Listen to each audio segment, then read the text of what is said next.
Welcome back to Real Hobbit Hours. I hope you're hungry, because I think I'm finally ready. I've talked about Frodo and Sam and their ennoblement and sanctification. I've talked about Merry and how he's the most perfect hobbit to ever do it. I've put in the time, I've put in the work, and I am finally ready to take a close look at my favorite character and boy, Peregrin Took. The Took, the Thane of the Shire, the Prince of the Halflings, and Knight of Gondor. But you can call him Pippin, or even Pip. So I know we've all seen the memes, right? About how Pippin is the worst. Peregrin Took, you are the worst. He doesn't know shit about fuck, he's annoying, and he killed Gandalf, and everyone hates him, and he's extraneous, and yada yada yada. He's a fool of a Took, derogatory. But, just as one man's trash is another man's treasure, your dumb dingus is my significant and complex character. Your fool of a Took is my number one guy. Like, get behind me, Pippin. I'm about to go to war for my boy. Because Peregrin Took isn't just a dumb dingus. He wasn't only put on this Middle-earth to annoy the shit out of Gandalf. He is one of the most important characters in the story. Up there with Frodo himself. In this essay, I will. He's absolutely vital to the success of the Quest of the Ring. He brings an essential energy to the thing, and he carries the themes that I think were most important to Tolkien as a writer, as a father, and as a fantasy enjoyer. The Lord of the Rings is simply a fundamentally different and worse story without Peregrin Took. There's just a lot going on with him, and I really want to get on with it. Get on with it. Yes, get on with it! So, I'll ask again. Are you ready to eat? Good. Because it's time for second breakfast, babe. Gentlemen, we do not stop till nightfall. What about breakfast? We've already had it. We've had one, yes. What about second breakfast? I'm a savage, yeah. Classy, bougie, ratchet, yeah. Sassy, moody, nasty, yeah. Acting stupid, what's happening? Bitch, what's happening? Bitch, I'm a savage, yeah. Classy, bougie, ratchet, yeah. Sassy, moody, nasty, yeah. Hacking, stupid, what's happening? Bitch, what's happening?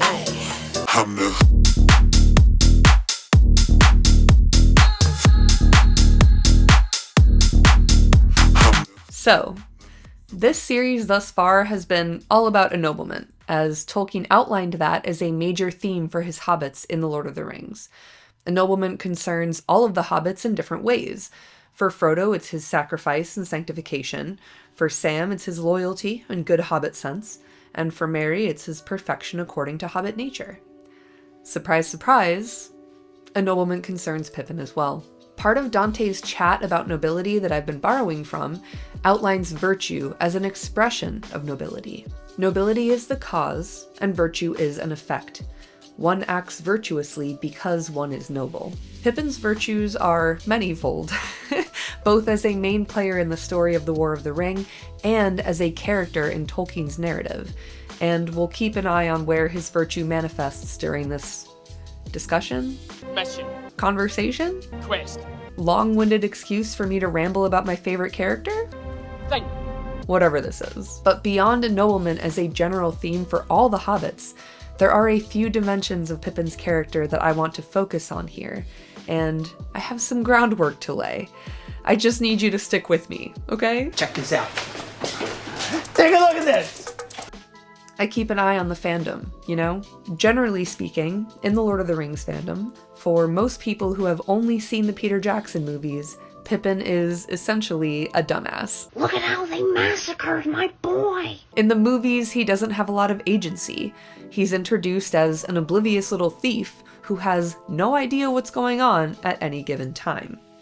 Which, by the way, is absolutely fucked up to put the pilfering of Maggot's farm on Merry and Pippin when it's Frodo who's a dirty little thief. Frodo stole mushrooms from Farmer Maggot, not Merry and Pippin. Burglary literally runs in the Baggins family, and Merry and Pippin are friends with Maggot. Like, PJ pinned that shit on Merry and Pippin, and it doesn't even make any sense. Like, Pippin's dad is a farmer, and considering the family backgrounds here, there is literally no way either Merry or Pippin are experiencing food insecurity. Like, Now let's talk about the mail. Can we talk about the mail, please, Mac? I'm dying to talk about the mail with you all day, okay? but anyway, Pippin's characterization just never stood a chance in the movies. This is not a read on the movies I love, by the way, nor is it a read on Billy Boyd, whom I adore. He did an excellent job with the material he was given, and the most significant parasocial relationship of my life is Billy and Dom, TM. Hello? But I do need to talk about this. Pepe Sylvia. This name keeps coming up over and over again. Every day, Pepe's mail's getting sent back to me. Pepe Sylvia, Pepe Sylvia. I look in the mail. Well, this whole box is Pepe Sylvia! Because Pippin in the book is simply a different character. We actually get to see his point of view and understand his perspective in the book. He's often the point of view narrating character when Frodo isn't around. He is central to the story, and he embodies a lot of what Tolkien found enjoyable and pleasurable and important. So, in this one, I'm hoping to shed light on what makes Pippin great and why it grinds my gears that a lot of the fandom treats him as useless, inept, along for the ride, and also here, similarly to how Merry is treated, but more dismissive. Pippin needs looking after, someone needs to keep an eye on him, he's the absolute bane of Gandalf's existence, and a constant thorn in his side. Like, I get it, okay? Like, I love jokes, I love a little meme, but I have just about fucking had it with the slander. In print, it's libel. All this shit talking about my boy as if Gandalf didn't want him to be there, as if he wasn't thrilled to have him around. Gandalf knows Tooks. He knows they've got that dog in them, and the likelihood of success is much higher when Tooks are involved. Gandalf knew that, and Tolkien knew that.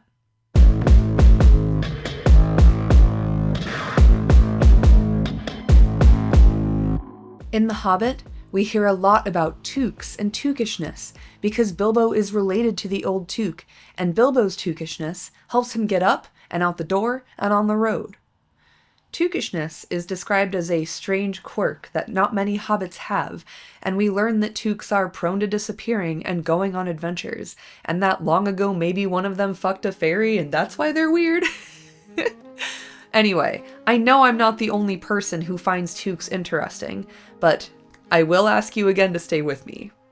And I knock on her door and I say, Carol! Carol, I gotta talk to you about Pepe! Here we go. Tookishness also seems related to the ancient knowledge of hobbits in my reading. In Unfinished Tales, after King Elessar's coronation, Gandalf is speaking to Frodo, Merry, Pippin, and Gimli about the quest for Erebor, and explaining why he got hobbits involved in the first place. Gandalf explains that the hobbits had a really bad time in the long winter of 2578-9. One of the worst pinches they have been in, dying of cold and starving in the dreadful dearth that followed, but that was the time to see their courage and their pity for one another. It was by their pity as much as by their tough, uncomplaining courage that they survived. So, Gandalf learned that hobbits are good to have around in hard times, both because they're hard to kill and because they have very high empathy and courage stats. But our boy Gandalf had somewhat of an ulterior motive as well. He knew that more really bad times were coming, and he wanted to instill some knowledge of the wider world and what it's all about into the hobbits. Because they had begun to forget their own beginnings and legends, forget what little they had known about the greatness of the world. It was not yet gone, but it was getting buried, the memory of the high and the perilous. I do think that the Tookishness that lies dormant in some hobbits is a remnant of that knowledge, of that memory. Some hobbits yearn for adventure because, in the distant past, wandering and adventuring and exploring and mingling with dwarves and men and elves was all they knew. And in concerning hobbits, in the Fellowship of the Ring, we learn about the 3 ancient breeds of hobbit, if you can call them that. The Harfoots had much to do with dwarves in ancient times. The Stores lingered long by the banks of the great river Anduin and were less shy of men, and the Fallowhides, the least numerous, were a northerly branch. They were more friendly with elves than the other hobbits were, and had more skill in language and song than in handicrafts. In Eriador, they soon mingled with the other kinds that had preceded them, but being somewhat bolder and more adventurous, they were often found as leaders or chieftains among clans of Harfoots or Stores. Even in Bilbo's time, the strong Fallowhiddish strain could still be noted among the greater families, such as the Tooks and the Masters of Buckland. So, Fallowhiddishness is associated with Tookishness, and I think Pippin and Merry are where we see the strong Fallowhiddish strain, aka unmanaged, unbridled Tookishness, even in Bilbo's time. I'm making a connection here between this ancestral knowledge of the greatness of the world, the ennobled vision of beauty and love for things higher and more perilous, and Tookishness as a familial trait that gives hobbits a hankering for adventure. Gandalf wants hobbits to remember that bad things can in fact happen to them, and that they can live through them, and he knows that Tookishness gives them a great head start if he wants them to learn from experience. But you cannot teach that sort of thing to a whole people quickly. There was not time, and anyway, you must begin at some point with some one person. I dare say he was chosen, and I was only chosen to choose him, but I picked out Bilbo. So, Gandalf chose Bilbo first, or was chosen to choose Bilbo, because it's not ultimately up to Gandalf, is it? And Bilbo came home full of stories to tell to his younger hobbit friends and relatives, and that includes Frodo and Merry and Pippin. And also Sam, but it's funny that Frodo and Merry and Pippin are all particularly Tookish, and also happen to be best friends. Like, Gandalf's idea was working. Gandalf taught Bilbo, and Bilbo taught Frodo and Merry and Pippin and Sam about the greatness of the world, about the high and the perilous. Sam is deeply curious about elves, and Frodo and Merry and Pippin are prone to tramping about the Shire. All 4 of them are basically ready to go when adventure calls. My name is Falconhoof. And in fact, Merry and Pippin and Sam form a conspiracy to ensure that they are included in whatever Frodo has going on. Gandalf relied on Bilbo to be the reminder for hobbits of what little they had known about the greatness of the world, and Bilbo fully delivered. The Tookishness that got Bilbo out the door is the same Tookishness that runs in the blood of Frodo and Merry and Pippin, and it makes it super easy to get them stoked about the wider world with dope tales of dwarves and elves and eagles and dragons. Like, Bilbo's stories are enough to light that spark in his pupils. Gandalf is on a mission to remind the hobbits of their own beginnings, and he hand selects for Tookishness, and he thought Bilbo might encourage it in his relatives. He knew Bilbo would go home and tell stories, and he kept an eye on the ones who listened. I'm pulling from Unfinished Tales here because obviously Lord of the Rings is the key text in this conversation, but I always had suspicions about Gandalf's preference for Tooks, and then I read Unfinished Tales and I was like, well yeah, like that totally makes sense. Tolkien highlights Tookishness as this weird little trait that hobbits can have, and The Hobbit mentions Bilbo's Tookishness a lot, and then Gandalf goes ahead and cultivates it. And in The Lord of the Rings, we get 2 Tookish relations, and an actual named Took who leaves the Shire and goes on an adventure, and we get to hear about it firsthand? That's a bet. All day long, I am seated. I am ready. But please do note that the combination of hobbit traits is also important for Gandalf. Thinking over the hobbits that I knew, I said to myself, I want a dash of the Took, but not too much, Master Peregrin. And I want a good foundation of the Stollider sort, a Baggins perhaps. Gandalf knows what's going to work. You need a solid and hardy hobbit who's also going to be willing to actually leave the Shire. You need the Baggins aspect and the Tookish aspect, the homebody and the adventurousness. And these are the same ingredients that Tolkien started with when he began working on The Lord of the Rings. You got a stew going. When Tolkien started drafting The Lord of the Rings, he started with a chapter called A Long Expected Party, and you know he was oh so very pleased with himself on that one. But after he wrote that chapter with Bilbo, he didn't really know what to do or where to go next. So enter stage left the 3 Took nephews to join our Baggins and really get the ball rolling. These 3 Took nephews are interesting because the 2 that end up sticking around eventually become one in Pippin. And we're going to take a look at the history of Middle-earth to better understand Pippin's origins as a character. Okay, so I decided, oh shit, buddy, I gotta dig a little deeper. So in the history of Middle-earth, Christopher is writing about probably the second version of the story, and he notes that there are some jottings from this time that do give some inkling of the tale that was brewing. The first of these reads, Bilbo goes off with 3 Took nephews, Odo, Frodo, and Drogo. There follows a note to the effect that while Odo believed no more than a quarter of Bilbo's stories, Drogo was less skeptical, and Frodo believed them almost completely. All this seems to have been written at one time. On the face of it, it must belong with the second unfinished version of a long-expected party, since it is Bilbo who goes off. Afterwards, my father bracketed the words Bilbo goes off with 3 Took nephews, and wrote bingo above. Only in the first full text of the second chapter does the story become clear for a time. Bingo set out with 2 companions, Odo Took and Frodo Took. And these 2 guys, Odo Took and Frodo Took, are the ones who end up becoming Pippin in the final text. And I think the note about believing Bilbo's stories is interesting, because the frame of reference for aptitude to adventure seems to be buying into Bilbo's stories. And it's clear from that passage that I just read that Tolkien was developing, at this very early stage, a young and naive Hobbit character and a separate, slightly more worldly and mature Hobbit character. One of them is called Frodo, and I need to remind you that at this time, the character we know as Frodo Baggins is named Bingo Baggins. His 2 companions are called Frodo Took and Odo Took, alright? So Frodo does not equal Frodo Baggins in this discussion yet. We've got Bingo Baggins, the ring bearer character, and we've got Odo Took and Frodo Took, his little cousins. Just keep that in mind.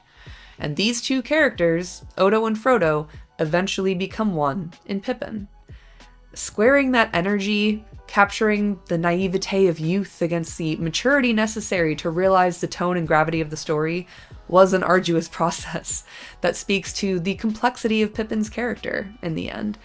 He carries a lot of what Tolkien found important to include to set the mood and tone of the story, to hit that target just so. The names and who says which line is not really what's important here. It's more about the vibe. It's about the energy that these characters are bringing.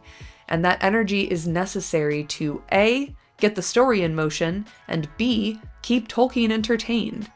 Because Tolkien found hobbits highly amusing, and so did his children.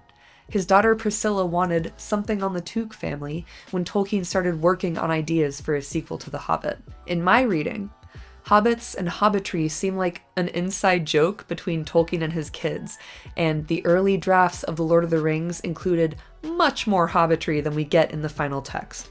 Tolkien even talks about this in one of his letters. I found Lewis's detailed criticisms useful and just. I cut out some passages of light-hearted Hobbit conversation which he found tiresome, thinking that if he did, most other readers, if any, would feel the same. I do not think the event has proved him right. To tell the truth, he never really liked hobbits very much, least of all Merry and Pippin. But a great number of readers do, and would like more than they have got. Me included. Thank you so much. Essentially, Hobbit talk amused Tolkien privately, and he could imagine them eating and making their rather fatuous jokes indefinitely, right? So even if he didn't initially want to write The Lord of the Rings because he wanted to work on the Silmarillion, he clearly was having a lot of fun with all the hobbitry and getting to know the Hobbit characters before his story moved on. He drafted the first part of Lord of the Rings before the hobbits get to Rivendell over and over and over. He spent a lot of time with it. It was an arduous and tortuous ordeal to get the ring and the story to Rivendell and beyond. But Tolkien did get to spend a lot of time with his hobbits in the process, and Odo, Frodo, Pippin, and Merry bring the majority of the hobbitry that we do get. Because Odo and Frodo were early on the scene, just like Marmaduke, their characters in the final text feel very familiar and friendly immediately. Tolkien knows them really well, and he seems to find a certain ease writing them, especially Pippin. There is one particular passage of hobbitry that cracks me up and really highlights the quality I'm talking about here, so let's get into that really quick. Again, from the History of Middle-earth. Yes, alright, this is from the chapter To Maggot's Farm in Buckland, when they are walking into Maggot's farm. "I think I recognize these fields," said Frodo suddenly. "They belong to old Farmer Maggot, unless I am quite lost. There ought to be a lane somewhere near that leads from his place into the road a mile or two above Buckland." "Does he live in a hole or a house?" asked Odo, who did not know this part of the country. "He lives in a house," answered Frodo. "There are very few holes in these parts. They say houses were invented here. Of course, the Brandybucks have that great burrow of theirs at Bucklebury and the high bank across the river, but most of their people live in houses. There are lots of those new-fashioned brick houses. Not too bad, I suppose, in their way, though they look very naked, if you know what I mean. No decent turf covering, all bare and bony." "Fancy climbing upstairs to bed," said Odo. "That seems to me most inconvenient. Hobbits aren't birds." "Well, I don't know," said Bingo. "It isn't as bad as it sounds, though personally I never like looking out of upstairs windows. It makes me a bit giddy. There are some houses that have 3 stages, bedrooms above bedrooms. I slept in one long ago on a holiday, and the wind kept me awake all night." "What a nuisance if you want a handkerchief or something when you're downstairs and find it is upstairs," said Odo. "Well, you could keep handkerchiefs downstairs if you wished," said Frodo. "Well, you could, but I don't believe anybody does." "That's not the house's fault," said Bingo. "It's just the silliness of the hobbits that live in them. If ever I live in a house, I shall keep everything I want downstairs, and only go up when I don't want anything. Or perhaps I shall have a cold supper upstairs in the dark on a starry night." "And have to carry plates and things downstairs if you don't fall all the way down," laughed Odo. "No," said Bingo. "I shall have wooden plates and bowls, and throw them out of the window. There will be thick grass all round my house." "But you would still have to carry your supper upstairs," said Odo. "Oh well then, perhaps I should not have supper upstairs," said Bingo. "It was only just an idea. I don't suppose I shall ever live in a house. As far as I can see, I'm going to be just a wandering beggar." This very hobbit-like conversation went on for some time. It shows that the 3 were beginning to feel quite comfortable again as they got back into tame and familiar country. But even invisible sniffs could not damp for long the spirits of these excellent and peculiarly adventurous hobbits, not in any kind of country. So when I say hobbitry, this is what I'm talking about. A 2 pages long discussion of holes versus houses, handkerchiefs, having dinner upstairs, throwing your plates and bowls out of the window, and Odo, who is Proto-Pippin, part of Proto-Pippin, just needling, just continuing to dig in and ask questions about a purely hypothetical scenario. Mwah. They're so fucking annoying. I'm obsessed. I love it. So good. So that is the vibe, the energy, the hobbitry that I think is so essential to situating hobbits in the text, in the story, in the adventure, and the hobbits most often bringing that in the early drafts are Odo Took and Frodo Took. And also Merry a little bit, but he doesn't show up until later. I just think that Odo in particular is very Pippinish from the start. There's a bunch of lines of his that appear in every single draft and then end up in the final text, and he's just endlessly trashing on Bingo/Frodo Baggins. It's just very funny, and it's very recognizably Pippin. And Christopher Tolkien does have some opinions about how Frodo and Odo become Pippin. In History of Middle-earth, he says, "While Bingo is directly equitable with the later Frodo, the other relations are more complex. It is true that, comparing the text as it was at this stage with the final form in Fellowship of the Ring, it may be said simply that Odo became Pippin while Frodo Took disappeared. Of the individual speeches in this chapter which remained into Fellowship of the Ring, almost every remark made by Odo was afterwards given to Pippin. But the way in which this came about was in fact strangely tortuous, and was by no means a simple substitution of one name for another. Frodo Took is seen as a less limited and more aware being than Odo, more susceptible to the beauty and otherness of the elves. It is he who speaks 'the road goes ever on,' and it is to him that the recollection of the words of the song to Elbereth is first attributed. Some element of him might be said to be preserved in Sam Gamgee, who of course imparts a new and entirely distinctive air to the developed form of the chapter. It was Frodo Took who with bated breath whispered elves when their voices were first heard coming down the road. And I somewhat disagree with Christopher here. I think Odo and Frodo get blended into Pippin, and Sam is just a separate guy who shows up later. There are many snippets and lines that back me up on this, and there are a couple of major passages that really highlight Pippin's evolution from early drafts to final text. So we're going to take a quick look at one in particular, starting with the draft version from History of Middle-earth. So this is from the chapter From Hobbiton to the Woody End, from Part 2, Three's Company and Four's More, when the hobbits are having a sleepover with some elves that they meet on the road. Actually, it was Odo that ate the least after all. The drink in his cup seemed sweet and fragrant.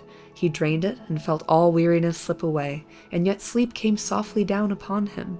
He was already half wrapped in warm dreams as he ate, and afterwards he could remember nothing more than the taste of bread, yet a bread that was like the best hobbit bread ever baked, and that was bread indeed, eaten after a long fast, only this bread was better.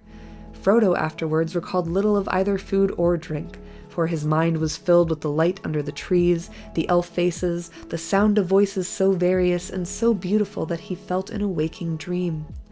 But he remembered taking a draught that had the warmth of a golden autumn afternoon and the cool of a clear fountain. And he remembered too the taste of fruits, sweet as wild berries, richer than the tended fruits of hobbit gardens, and those are fruits indeed. Ooh. And then we'll have a look at the final version of that passage from Fellowship of the Ring, from the chapter Three's Company. Pippin afterwards recalled little of either food or drink, for his mind was filled with the light upon the elf faces, and the sound of voices so various and so beautiful that he felt in a waking dream. But he remembered that there was bread, surpassing the savor of a fair white loaf to one who was starving, and fruits sweet as wild berries and richer than the tended fruits of gardens. He drained a cup that was filled with a fragrant draught, cool as a clear fountain, golden as a summer afternoon. In these two excerpts, it is very easy to see how Frodo and Odo blended into Pippin. Pippin's experience with the elves in the final text is a pretty even mix of those had by Frodo and Odo in the earlier drafts. Like, it's not word for word, but the same elements appear. The vibe is there. There are other little bits and pieces like who says which lines and who does what things, but remember, this is about the vibe. I've read Lord of the Rings many times, and I do tend to focus on Pippin and what he's up to because he's my favorite guy. So when I was reading the History of Middle-earth for the first time, I couldn't help but notice how Pippin's stank is all over it, because there are two guys bringing the building blocks of his character. As Tolkien continued drafting, he had his excellent and peculiarly adventurous hobbits, but he felt that there were too many, and he looked to pare down. He tried to write the younger hobbit Odo out of the larger adventure, but Christopher wanted Odo kept. I think because Christopher enjoyed the silly, immature, pedantic energy that Odo brought. Like, Odo's making jokes, he's poking fun, he's bringing that quality of hobbitry that is essential and amusing. Like, it's a hobbito-centric text, you need to have hobbitry in the text. So Christopher wanting Odo kept made it very difficult for Tolkien to remove Odo because he wanted to indulge his own pleasure, and that of his son. Eventually, while he's thinking about how he's going to remove some of the extraneous hobbit characters, Tolkien jotted down a quick note that mentioned a sheaf of lightning and a small figure with flying cloak, and the name Odo. Just remember this, alright? It will be important later. So in order to remove Odo without really removing Odo, Tolkien gave a lot of his character traits to Frodo, and Frodo took, on more of like a Pippin-ish role as the final iteration of this young Took character came into sharper focus. I do think that Tolkien kept so many Tooks around for longer than he honestly needed to because he wanted to get the vibe just right, and that vibe sticks around. It's just concentrated into one little guy rather than two. So we're going to take another quick look at the History of Middle-earth because Christopher has some more opinions about this and how it came to be. This is in the chapter The Journey to Bree, Chapter 3, Delays Are Dangerous. In the earlier versions of the chapter, the young hobbits Frodo and Odo had distinct characters. The removal of Odo from the expedition does not mean, however, that Odo's character was removed, because my father always worked on the basis of preceding drafts, and a great deal of the original material of this chapter survived. Though Frodo Took, now renamed Folko Took, since Bingo had become Frodo, finally, was the one who remained in the new narrative, he had to become the speaker of the things that the absent Odo had said, unless my father was to rewrite what he had written in a far more drastic way than he wished to. Despite the early note, Sam Gamgee to replace Odo, Sam was too particularly conceived from the outset to be at all suitable to take up Odo's nonchalance. So Folko Took, with a diminished part of his own, and acquiring much of Odo's, becomes Odo more completely than my father apparently foresaw when he said, Frodo Took has a character a little more like Odo once had. Into Folko's place in the family tree of the Tooks, as first cousin of Merry Brandybuck, will later step Peregrin Took. Bosh! So it's almost like I was right the whole time, and Odo and Frodo become one character together. Doesn't have anything to do with Sam. He's too particularly conceived from the outset.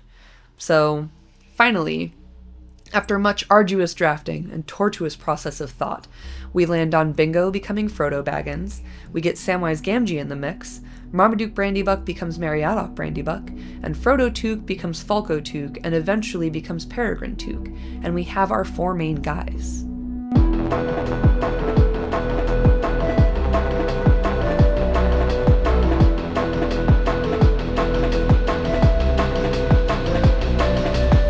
So of the four main guys, Frodo is the eldest at 50 when our story begins, Sam is 38, Merry is 36, and Pippin is 28. Hobbits come of age at 33, and in his own words, Pippin is still little more than a boy in the reckoning of his own people. So why is there an actual child here, you may ask? Well, the audience for The Hobbit was children, and first, Tolkien's children. Tolkien told his children bedtime stories, and The Hobbit is essentially one of those. So when Tolkien started drafting The Lord of the Rings, he mentioned that it was for a similar audience, meaning children.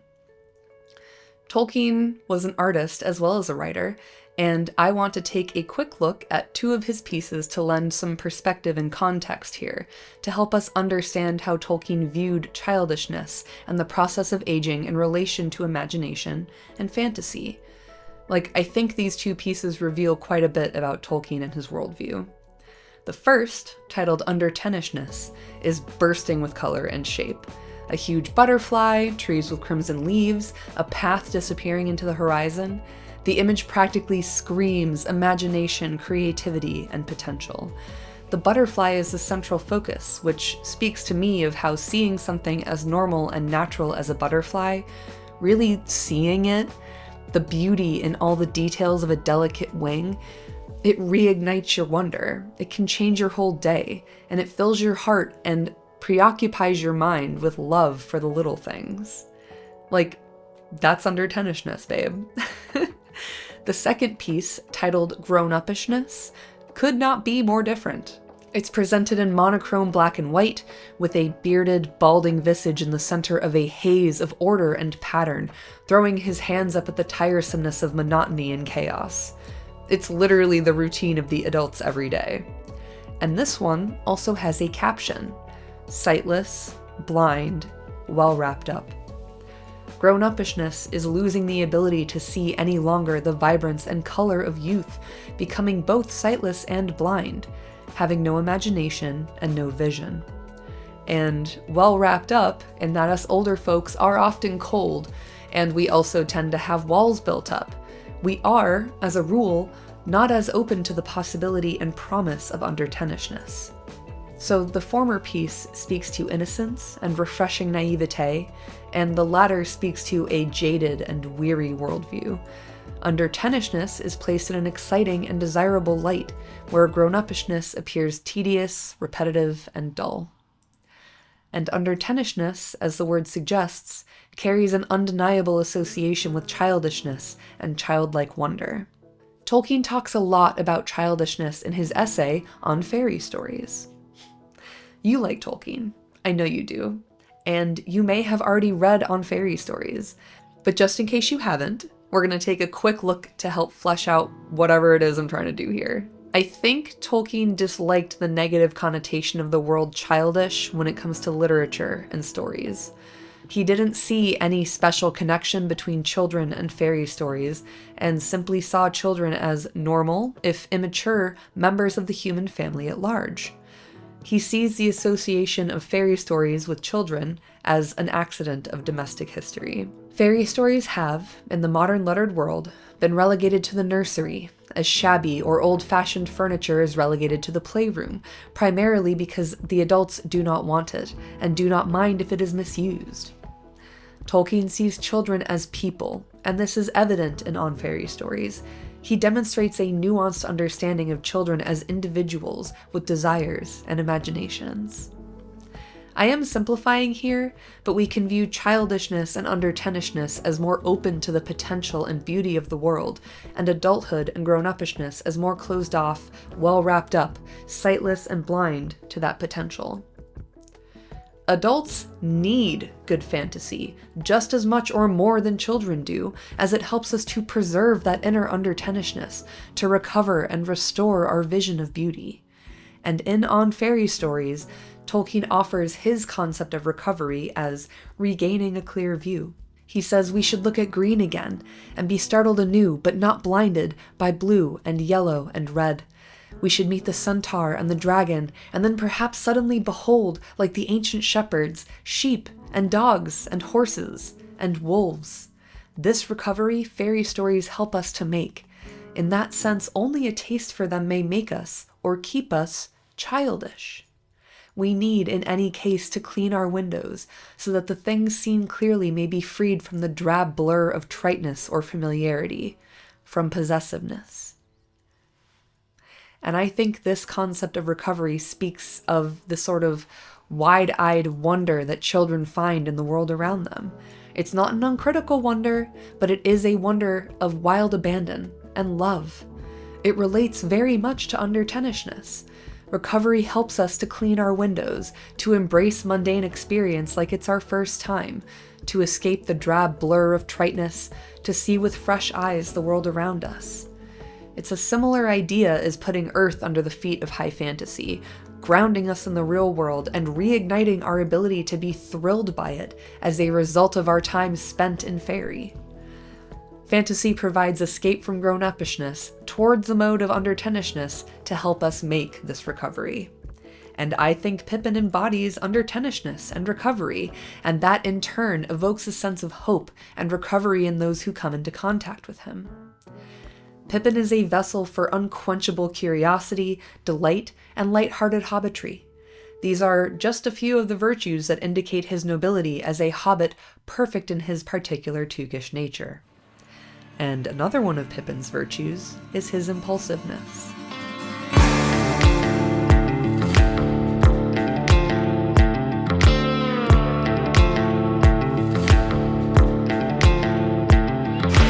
Further on Fairy Stories, Tolkien presents the consolation of the happy ending as essential to a good fairy story. While I have been talking a lot about ennoblement, I'm going to introduce another word that starts with E here, and that's Eucatastrophe. Tolkien defines it as the good catastrophe. It's essentially when something good happens against all odds. It's the unexpected happy ending. And escape from death is another sort of Eucatastrophe. From On Fairy Stories, there is the oldest and deepest desire, the great escape, the escape from death. But the consolation of fairy stories has another aspect than the imaginative satisfaction of ancient desires. Far more important is the consolation of the happy ending. Almost, I would venture to assert that all complete fairy stories must have it. At least I would say that tragedy is the true form of drama and its highest function, but the opposite is true of fairy story. Since we do not appear to possess a word that expresses this opposite, I will call it Eucatastrophe. The Eucatastrophic tale is the true form of fairy tale, and its highest function. The consolation of fairy stories, the joy of the happy ending, or more correctly of the good catastrophe, is the sudden joyous turn, for there is no true end to any fairy tale. This joy, which is one of the things which fairy stories can produce supremely well, is a sudden and miraculous grace, never to be counted on to recur.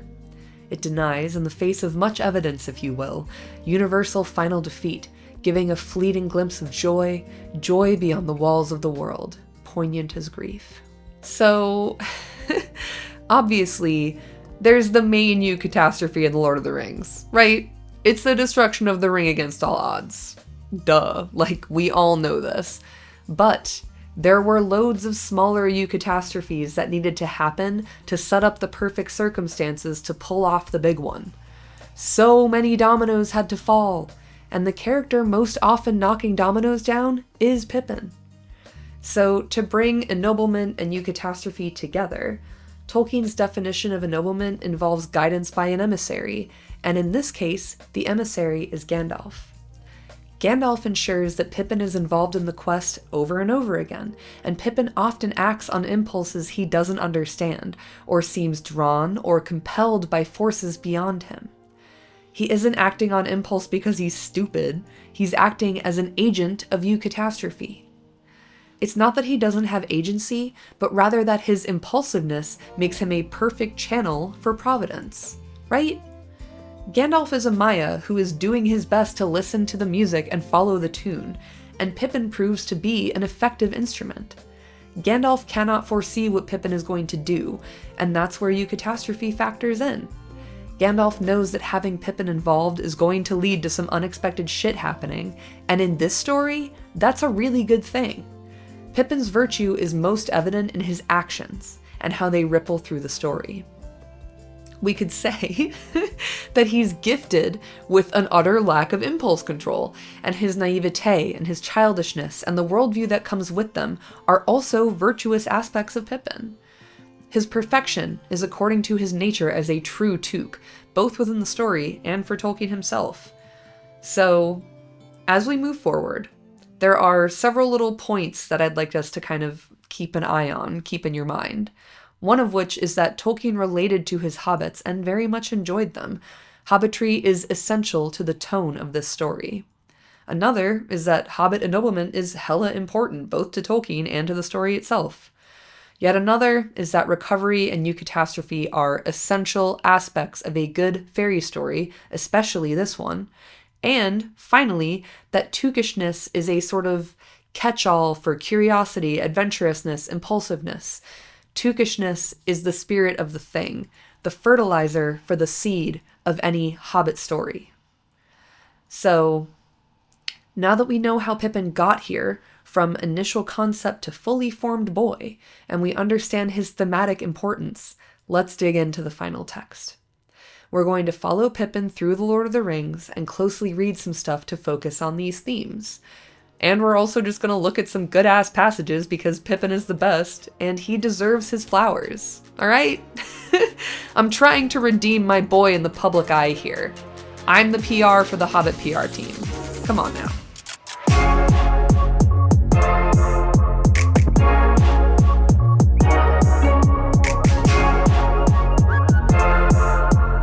So we're going to start with Fellowship. As per usual, I am in the 1999 HarperCollins edition. In Fellowship of the Ring, Pippin is introduced as one of Frodo's best friends, and he walks from Bag End to Buckland with Frodo and Sam to kind of get the adventure started. And along the way, while they're walking to Frodo's new house at Crick Hollow, there's a little passage here that I really like. I think it's interesting. It's after they've encountered a Black Rider. "I wish I had waited for Gandalf," Frodo muttered, "but perhaps it would only have made matters worse." "Then you know or guess something about this rider?" said Pippin, who'd caught the muttered words. "I don't know, and I would rather not guess," said Frodo. "All right, Cousin Frodo. You can keep your secret for the present, if you want to be mysterious." I just really like, you can keep your secret for the present if you want to be mysterious. That's foreshadowing, babe. Pippin is alerting us that he knows more than he's letting on. You can keep your secret for the present if you want to be mysterious. It's basically the subtext there is like, I know what your secret is, but I know that you don't want to tell me yet. So go ahead and keep your secret if you want to be mysterious. Alright then, keep your secrets. Pippin knows more than he's letting on, and he knows more than we as readers do at this point as well. And I just think that's nice. It's really good foreshadowing, and I've only picked up on it on like recent readings. So again, Pippin's not necessarily a dumbass, right? He's just kind of a lighthearted little guy. They continue walking. They run into a group of elves. Pippin does his very best to speak to them respectfully, addressing them as, "Oh, wise people," and "Oh, fair folk," which is like, did Bilbo teach him that? It cracks me up. But the morning after their sleepover with the elves, we get a touch of hobbitry. Sam was sitting on the grass near the edge of the wood. Pippin was standing, studying the sky and weather. There was no sign of the elves. "They have left us fruit and drink and bread," said Pippin to Frodo. "Come and have your breakfast. The bread tastes almost as good as it did last night. I did not want to leave you any, but Sam insisted." Frodo sat down beside Sam and began to eat. "What is the plan for today?" asked Pippin. "To walk to Bucklebury as quickly as possible," answered Frodo, and gave his attention to the food. "Do you think we shall see anything of those riders?" asked Pippin cheerfully. Under the morning sun, the prospect of seeing a whole troop of them did not seem very alarming to him. "Yes, probably," said Frodo, not liking the reminder, "but I hope to get across the river without their seeing us." "Did you find out anything about them from Gildor?" "Not much. Only hints and riddles," said Frodo evasively. "Well, did you talk about the sniffing?" "We didn't discuss it," said Frodo with his mouth full. "Well, you should have. I'm sure it's very important." "In that case, I'm sure Gildor would have refused to explain it," said Frodo sharply. "And now leave me in peace for a bit. I don't want to answer a string of questions while I'm eating. I want to think." "Good heavens," said Pippin. "At breakfast?" He walked away towards the edge of the green. From Frodo's mind, the bright morning, treacherously bright, he thought, had not banished the fear of pursuit, and he pondered the words of Gildor. The merry voice of Pippin came to him. He was running on the green turf and singing. So again, that kind of like needling, annoying, like just continuing to ask questions and ignoring every cue that Frodo's giving him, cracks me up. The line about, "I don't want to answer a string of questions while I'm eating, I want to think," and Pippin, after annoying the shit out of him, goes, "Good heavens, at breakfast? Like you want to think at breakfast? Okay, dude." It's so funny to me. And then I really enjoy that, given the opportunity, Pippin runs on the green turf and sings. To me, that just points to him as a vessel for recovery. It could come off as silly or ridiculous, and I'm sure it does, but to me it's refreshing. It's like a deep, clear breath and a reset. Running on the green turf and singing after getting the shit scared out of him and a sleepover with some elves, he's bringing himself back to himself, and I like that. So shortly after all of that, they find themselves walking on Farmer Maggot's land, and remembering that Pippin is in fact not a thief, Farmer Maggot takes them in for dinner and a chat before giving them a ride to meet Merry. Merry takes them to Frodo's new house at Crick Hollow. They meet up with Fredegar, their fucking boy, and they find that Merry has prepared baths for them. And I like the little bath time scene, so we're gonna read it. "A bath!" cried Pippin. "Oh, blessed Meriadoc! Which order shall we go in?" said Frodo. "Eldest first or quickest first? You'll be last either way, Master Peregrin." "Trust me to arrange things better than that," said Merry. "We can't begin life at Crick Hollow with a quarrel over baths. In that room there are 3 tubs and a copper full of boiling water. There are also towels, mats, and soap. Get inside and be quick." Merry's so extra, dude. 3 bathtubs? Ooh, I love it. Like, that should have indicated to Frodo that Merry is in on that Frodo's trying to leave, because, like, who the fuck puts 3 bathtubs? Anyway. Merry and Fatty went into the kitchen on the other side. Fatty, that is Fredegar Bolger. On the other side of the passage, and busied themselves with the final preparations for a late supper. Snatches of competing songs came from the bathroom mixed with the sound of splashing and wallowing. The voice of Pippin was suddenly lifted up above the others in one of Bilbo's favorite bath songs. Sing hey for the bath at close of day that washes the weary mud away. A loon is he that will not sing. Oh, water hot is a noble thing. Oh, sweet is the sound of falling rain and the brook that leaps from hill to plain. But better than rain or rippling streams is water hot that smokes and steams. Oh, water cold we may pour at need down a thirsty throat and be glad indeed. But better is beer if drink we lack, and water hot poured down the back. Oh, water is fair that leaps on high in a fountain white beneath the sky, but never did fountain sound so sweet as splashing hot water with my feet. There was a terrific splash and a shout of "Whoa!" from Frodo. It appeared that a lot of Pippin's bath had imitated a fountain and leaped on high. I like it. I like it so much. Pippin's voice is the loudest and highest, and he takes the greatest pleasure in his bath. He sings Bilbo's bath song, which is a song that shows appreciation for, again, just the simple pleasure of a hot bath. It's that, to me, that kind of demonstrates Pippin as a vessel for recovery and pleasure. Finding things that, like, ground you in yourself. Recalling Bilbo's stories is apparently very important for Pippin. We're going to keep an eye on that as well. I really like that, and I like that Bilbo is around, even though he's not directly in the text, because Merry and Pippin and Frodo are all pals with him, and they know all of his songs. So after they have baths, they have a dinner. And after dinner, they have a chat. Merry lets Frodo know that not only does he know that Frodo's planning to leave the Shire, he knows about the ring, and he knows about the Red Book. Frodo is trying to let them know, like, I gotta go and you can't come with me. It would weigh too heavily on my conscience to try and make y'all come with me. Frodo says, but I must go. It cannot be helped, dear friends. It is wretched for us all, but it is no use your trying to keep me. Since you have guessed so much, please help me and do not hinder me. You do not understand, said Pippin. You must go, and therefore we must, too. Merry and I are coming with you. Sam is an excellent fellow and would jump down a dragon's throat to save you if he did not trip over his own feet, but you will need more than one companion in your dangerous adventure. Woo! Stubborn. Tookish. Like, his willingness to go on an adventure and his fierce loyalty to his friend Frodo, all on display here. And he doesn't say, you must go and therefore we want to come. It's you must go and therefore we must too. Like, even if Frodo tries to leave without them, they're gonna follow him like hounds. I love it. It's loyalty, it's friendship, and it is Pippin opting in and in fact cementing himself as an essential part of the adventuring party from the very beginning. Now that we understand that Frodo is leaving with Merry and Pippin and Sam, Fredegar is staying behind to keep an eye on the house. They head out, they go into the old forest, they get Old Man Willowed real bad, they meet Tom Bombadil, who saves them, and when he sends them on their way again, they are almost immediately barrow-whited and rescued once again by Tom Bomb Jolly Tom. So eventually they make it to Bree, they meet Strider at the Prancing Pony, and Strider gets them on the road despite some pony-related setbacks. They walk to Weathertop for a mini-boss fight, and Frodo is stabbed by the Witch King.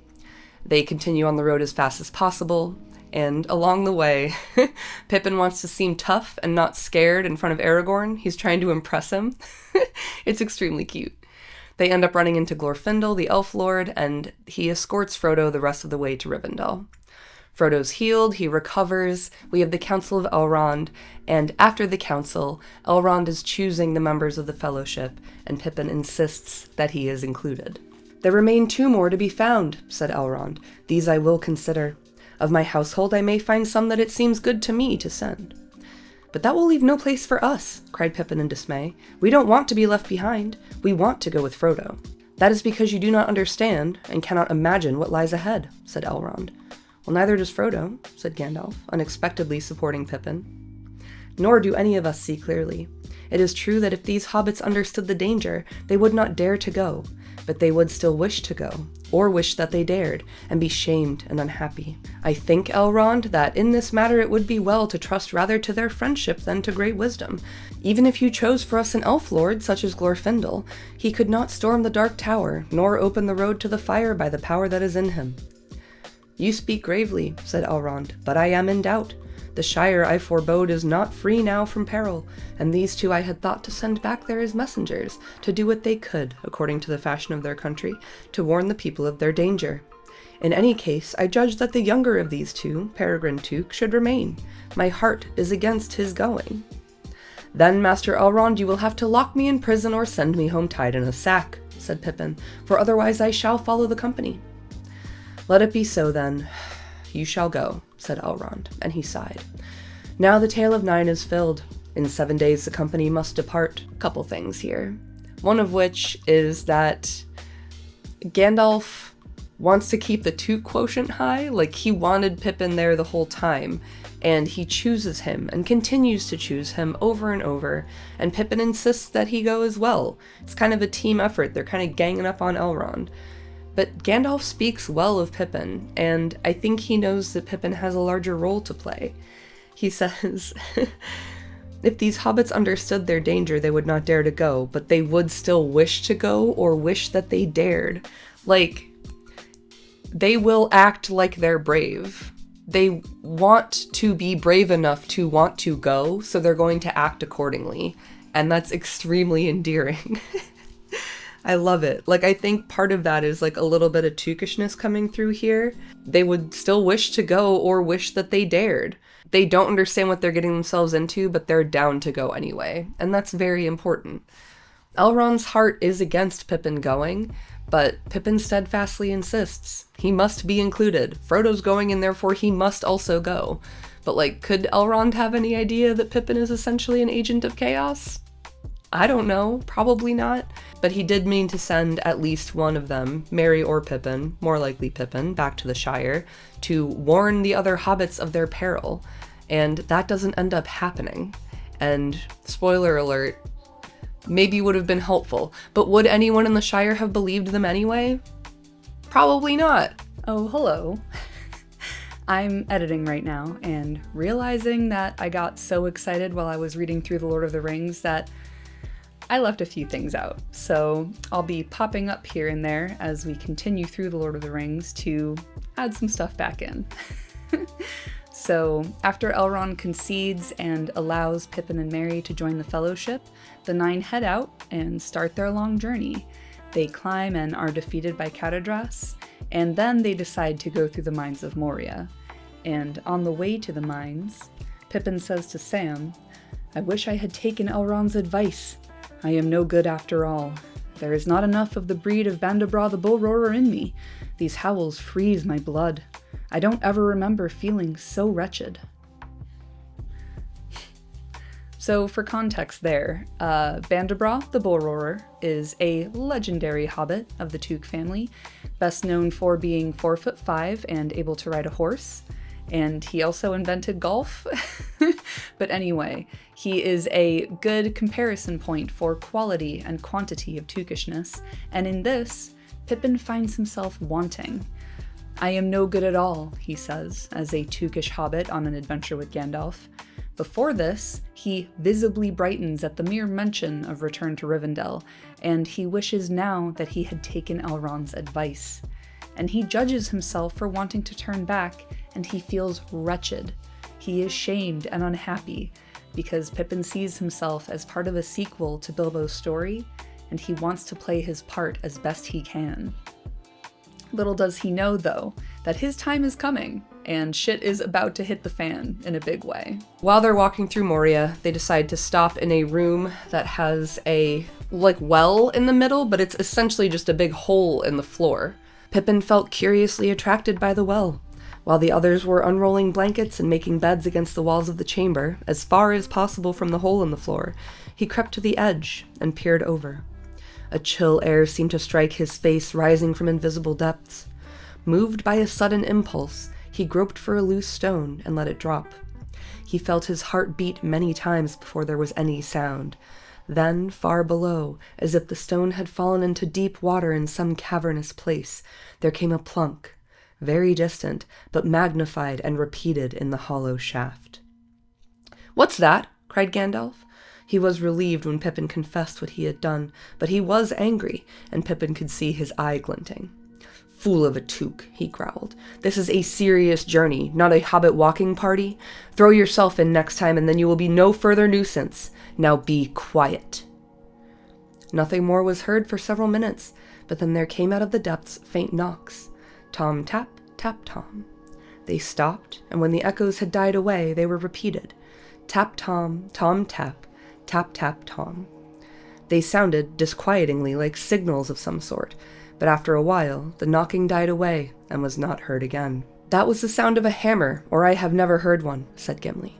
"Yes," said Gandalf, "and I do not like it. It may have nothing to do with Peregrin's foolish stone, but probably something has been disturbed that would have better been left quiet." Ooh. So, here's where we get into Pippin's impulsiveness as a virtue, right? Nobody saw this one coming, but it's as if it was meant to happen. Pippin is curiously attracted by the well. He's moved by a sudden impulse. Pippin dropping the stone in the well is knocking dominoes down, right? Probably something has been disturbed that would have been better left quiet. And without Pippin dropping the stone in the well and disturbing what would have better been left quiet, Gandalf might never have had a showdown with the Balrog, and he wouldn't have leveled up to Gandalf the White. And then where would we be? The text seems to kind of hint at a connection between Pippin being curiously drawn by the well, him acting on impulse, and probably something has been disturbed that would have better been left quiet. Gandalf does indeed battle with the Balrog. He falls.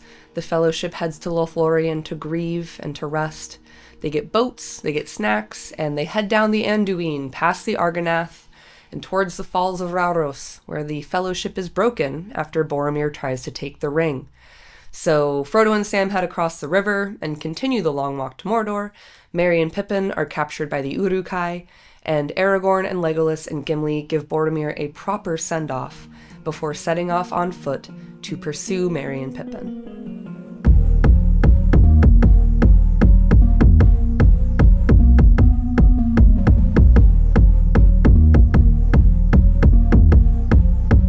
At the start of Two Towers, as mentioned, Merry and Pippin are prisoners of war.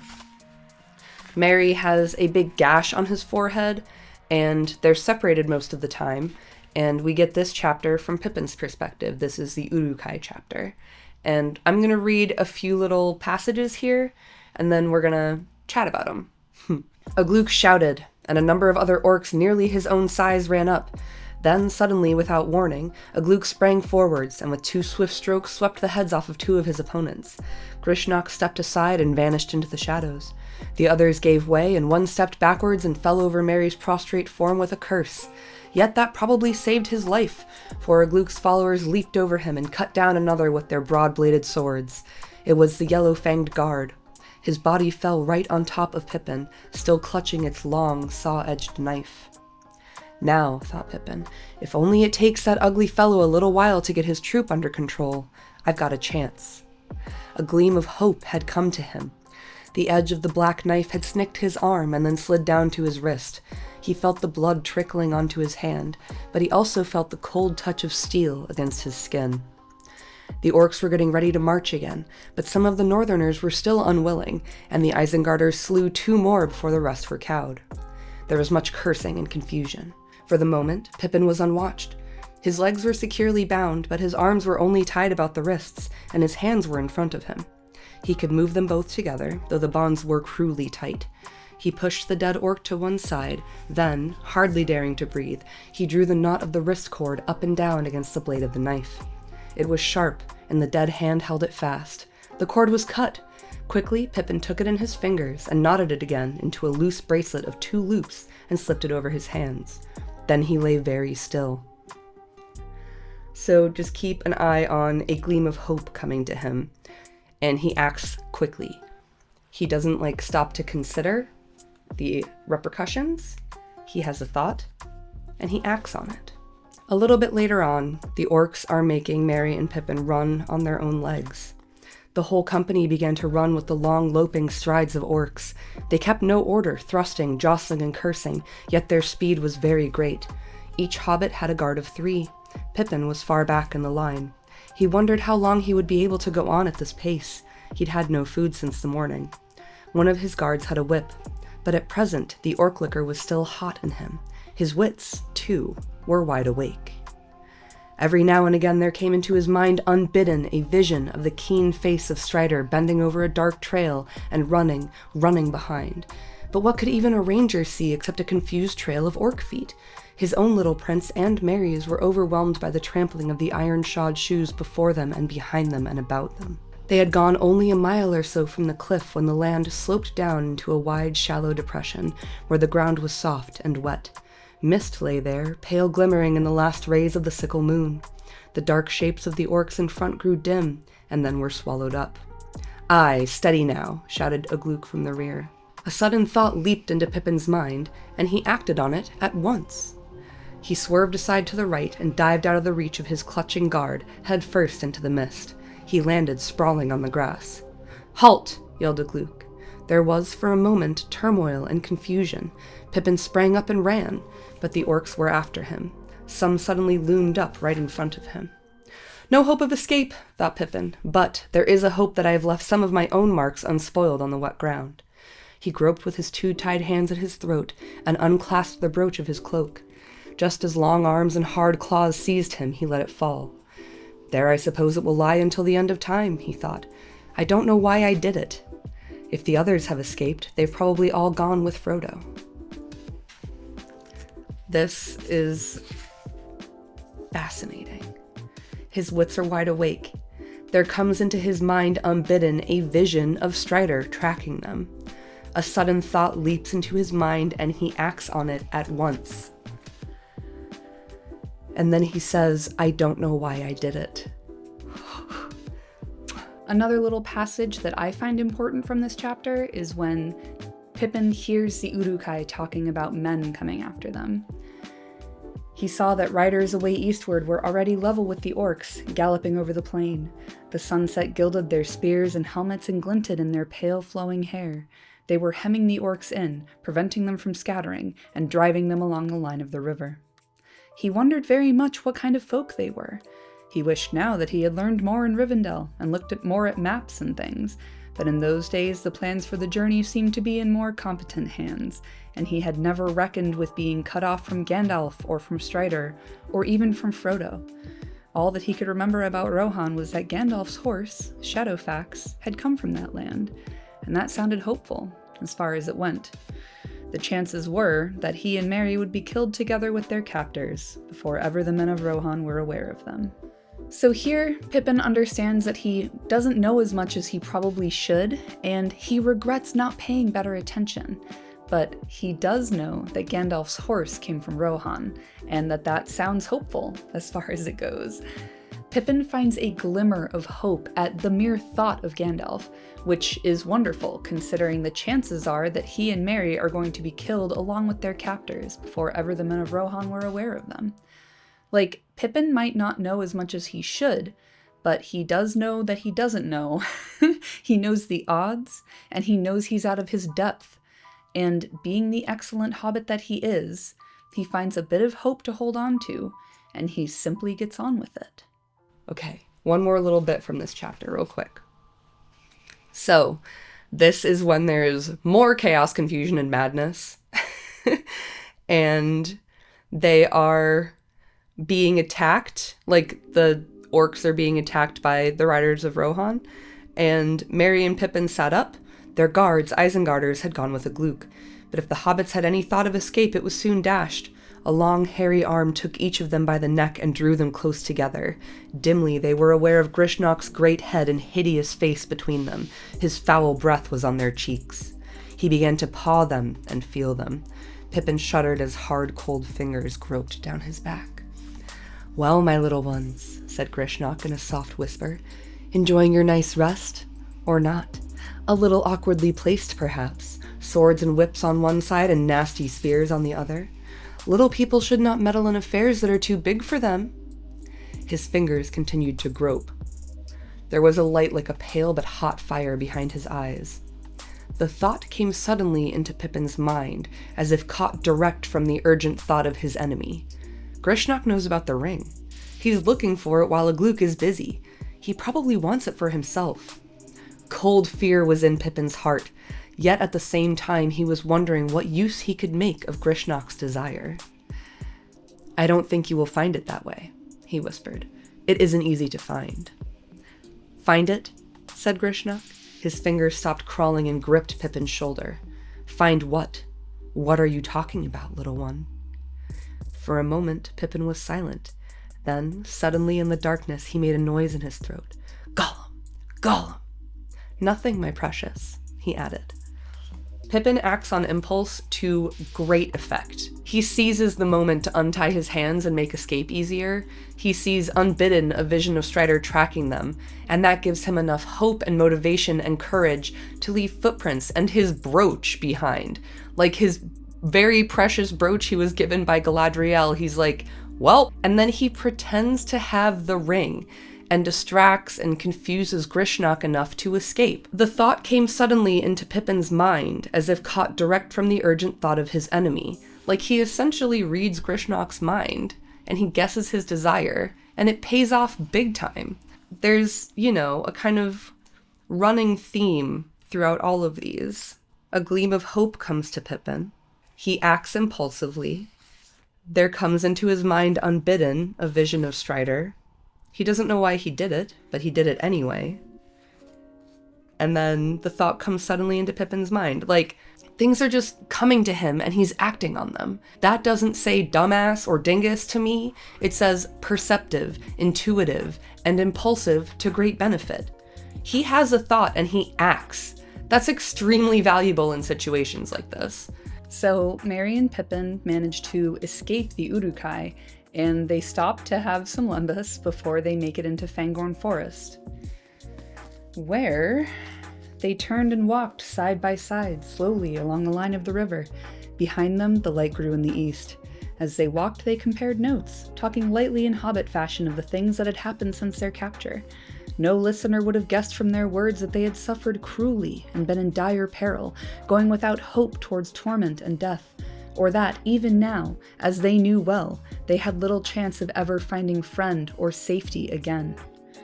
"You seem to have been doing well, Master Took," said Merry. "You will get almost a chapter in old Bilbo's book, if ever I get a chance to report to him. Good work, especially guessing that hairy villain's little game and playing up to him. But I wonder if anyone will ever pick up your trail and find that brooch. I should hate to lose mine, but I'm afraid yours is gone for good." I fucking love this little passage so much. I can't believe I forgot it. Because Merry and Pippin here get to come back to themselves a bit. They're free now of their captors and they've had a little snack. So they talk lightly in Hobbit fashion and they're cheerful, despite knowing that they are most likely totally fucked.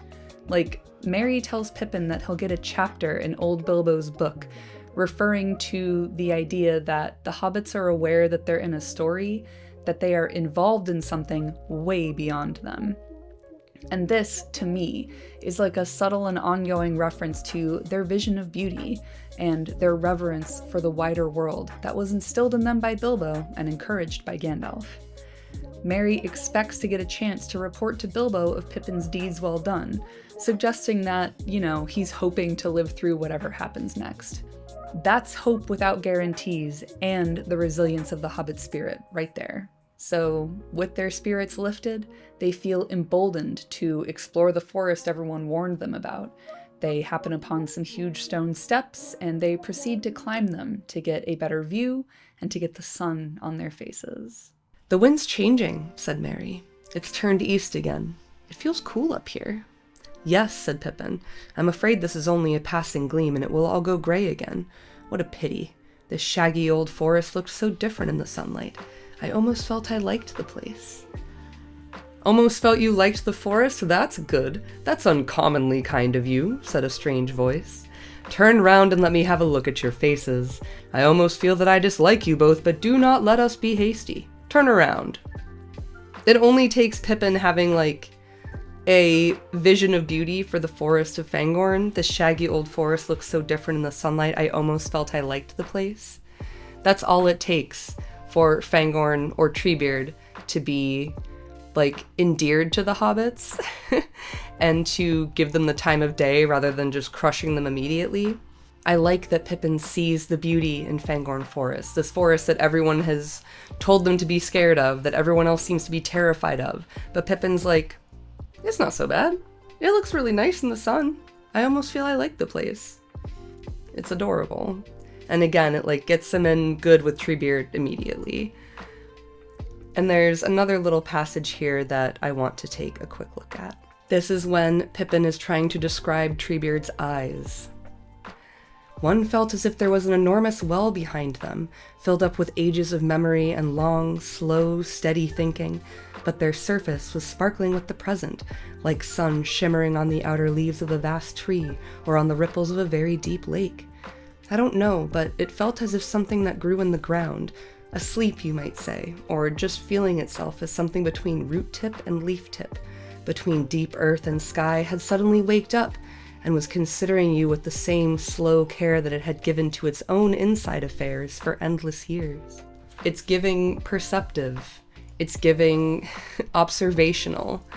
Pippin's description of Treebeard's eyes is just nice, and I find myself noting when Tolkien seems to use Pippin as like a vessel for his own values, almost. Tolkien spent a lot of time in and around nature as an observer, and his inclusion of these deeply evocative passages speaks to me of how much he identified with hobbits and found it easy to use Pippin in particular as a mouthpiece. Pippin has striking observational skills because Tolkien did. And I just think that's nice. So after the most adorable meet-cute ever, Treebeard and Merry and Pippin have a drink, and then they get the band back together at Entmoot, where the Ents decide to march on Isengard and give Saruman what for. And they are very successful. In the meantime, Theoden gets back in the game thanks to Gandalf and the three hunters, and they fight and win at Helm's Deep before making their way to Isengard to see what's up. So after meeting Merry and Pippin at the gates, Gandalf and Theoden go to meet Treebeard, and Aragorn, Legolas, and Gimli share a meal and a smoke with their little buddies. Merry and Pippin are kind of chatting about how they found everything in Isengard, and Merry says, "We did some salvage work this morning, Pippin and I. There are lots of things floating about. It was Pippin who found 2 small barrels washed up out of some cellar or storehouse, I suppose. When we opened them, we found that they were filled with this, as fine a pipeweed as you could wish for, and quite unspoiled." Gimli took some and rubbed it in his palms and sniffed it. "It feels good, and it smells good," he said. "It is good," said Merry. "My dear Gimli, it is Longbottom Leaf. There were the hornblower brand marks on the barrels, as plain as plain. How it came here, I can't imagine. For Saruman's private use, I fancy. I never knew that it went so far abroad, but it comes in handy now." "It would," said Gimli, "if I had a pipe to go with it. Alas, I lost mine in Moria, or before. Is there no pipe in all your plunder?" "No, I'm afraid not," said Merry. "We have not found any, not even here in the guard rooms. Saruman kept this dainty to himself, it seems, and I don't think it would be of any use knocking on the doors of Orthanc to beg a pipe of him. We shall have to share pipes, as good friends must at a pinch." "Half a moment," said Pippin. Putting his hand inside the breast of his jacket, he pulled out a little soft wallet on a string. "I keep a treasure or two near my skin, as precious as rings to me. Here's one, my old wooden pipe, and here's another, an unused one. I've carried it a long way, though I don't know why. I never really expected to find any pipeweed on the journey, when my own ran out, but now it comes in useful after all." He held up a small pipe with a wide flattened bowl and handed it to Gimli. "Does that settle the score between us?" he said. "Settle it," cried Gimli. "Most noble hobbit, it leaves me deep in your debt." And I love this because it's like a little bit of Hobbit PR team, right? Bringing delight and comfort and recovery even in the wreckage of Isengard. I love that Pippin carried 2 pipes with him, even as a prisoner of war. There's just something very delightful about it to me, and we again get, "I've carried it a long way, though I don't know why." And I must reinforce that when Pippin says he doesn't know why he does things, that doesn't speak to me of him like being a dingus or just like blundering along.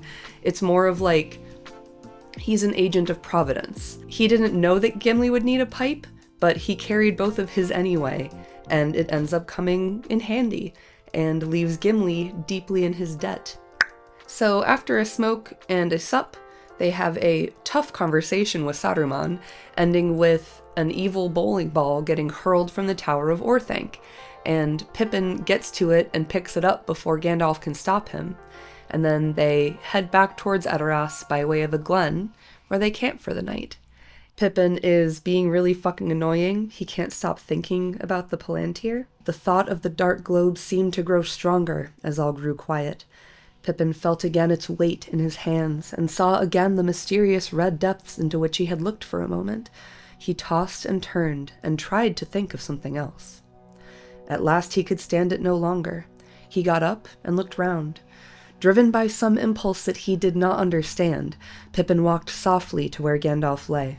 He looked down at him. The wizard seemed asleep, but with lids not fully closed. There was a glitter of eyes under his long lashes.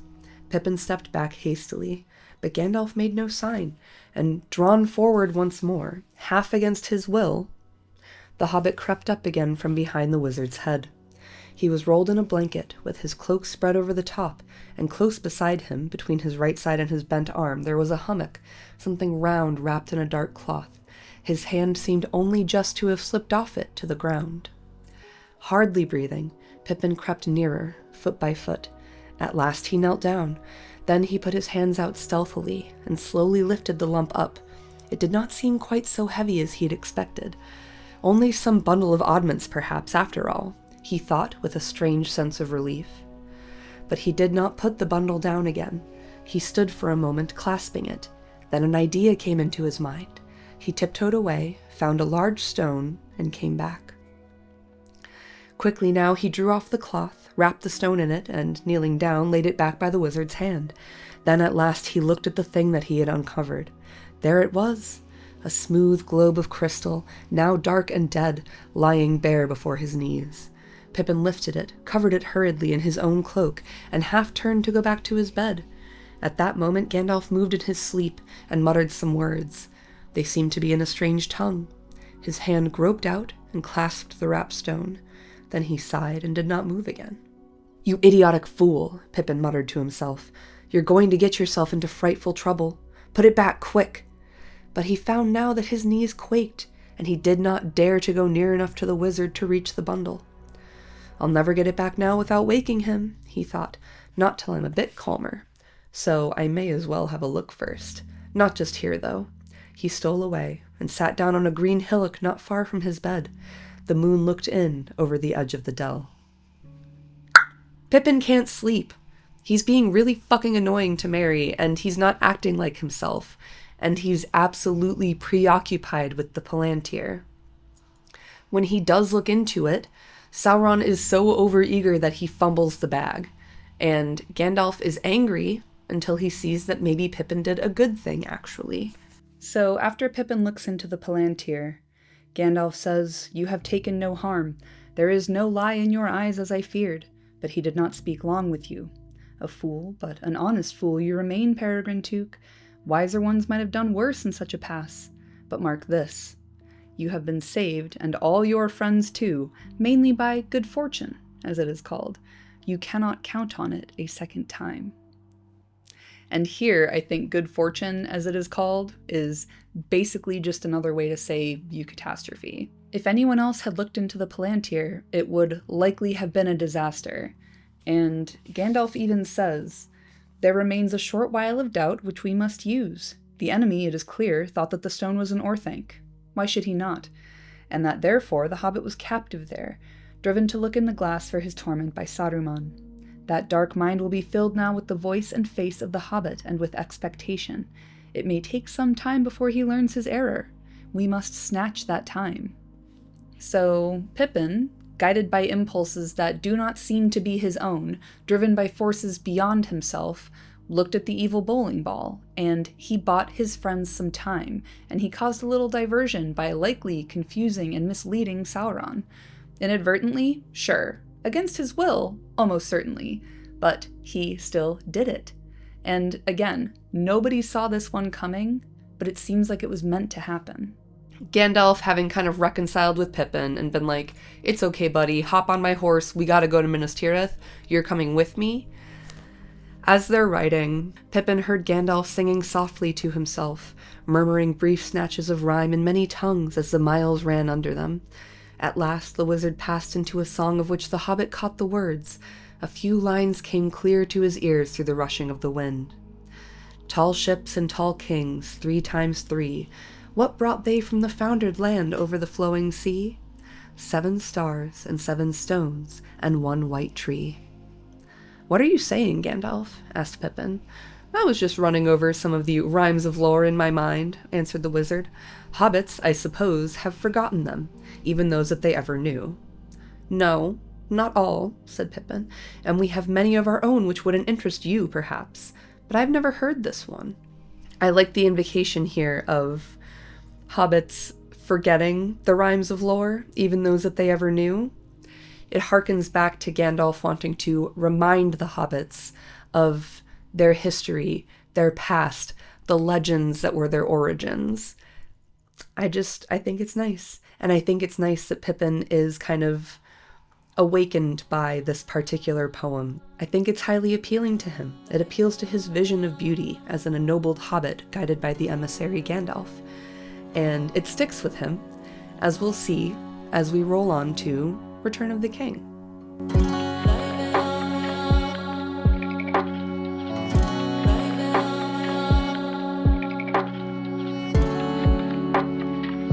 Return of the King opens, first chapter, first sentence, with a significant image. Pippin looked out from the shelter of Gandalf's cloak. He wondered if he was awake or still sleeping, still in the swift-moving dream in which he had been wrapped so long since the great ride began. The dark world was rushing by, and the wind sang loudly in his ears. A light kindled in the sky, a blaze of yellow fire behind dark barriers. He rubbed his eyes, and then he saw that it was the moon rising above the eastern shadows, now almost at the full. So the night was not yet old, and for hours the dark journey would go on. He stirred and spoke. "Where are we, Gandalf?" "In the realm of Gondor," the wizard answered. "The land of Anorion is still passing by." There was a silence again for a while. Then, "What is that?" cried Pippin suddenly, clutching at Gandalf's cloak. "Look! Fire! Red fire! Are there dragons in this land? Look! There is another!" For answer, Gandalf cried aloud to his horse. "On, Shadowfax! We must hasten. Time is short. See, the beacons of Gondor are alight, calling for aid.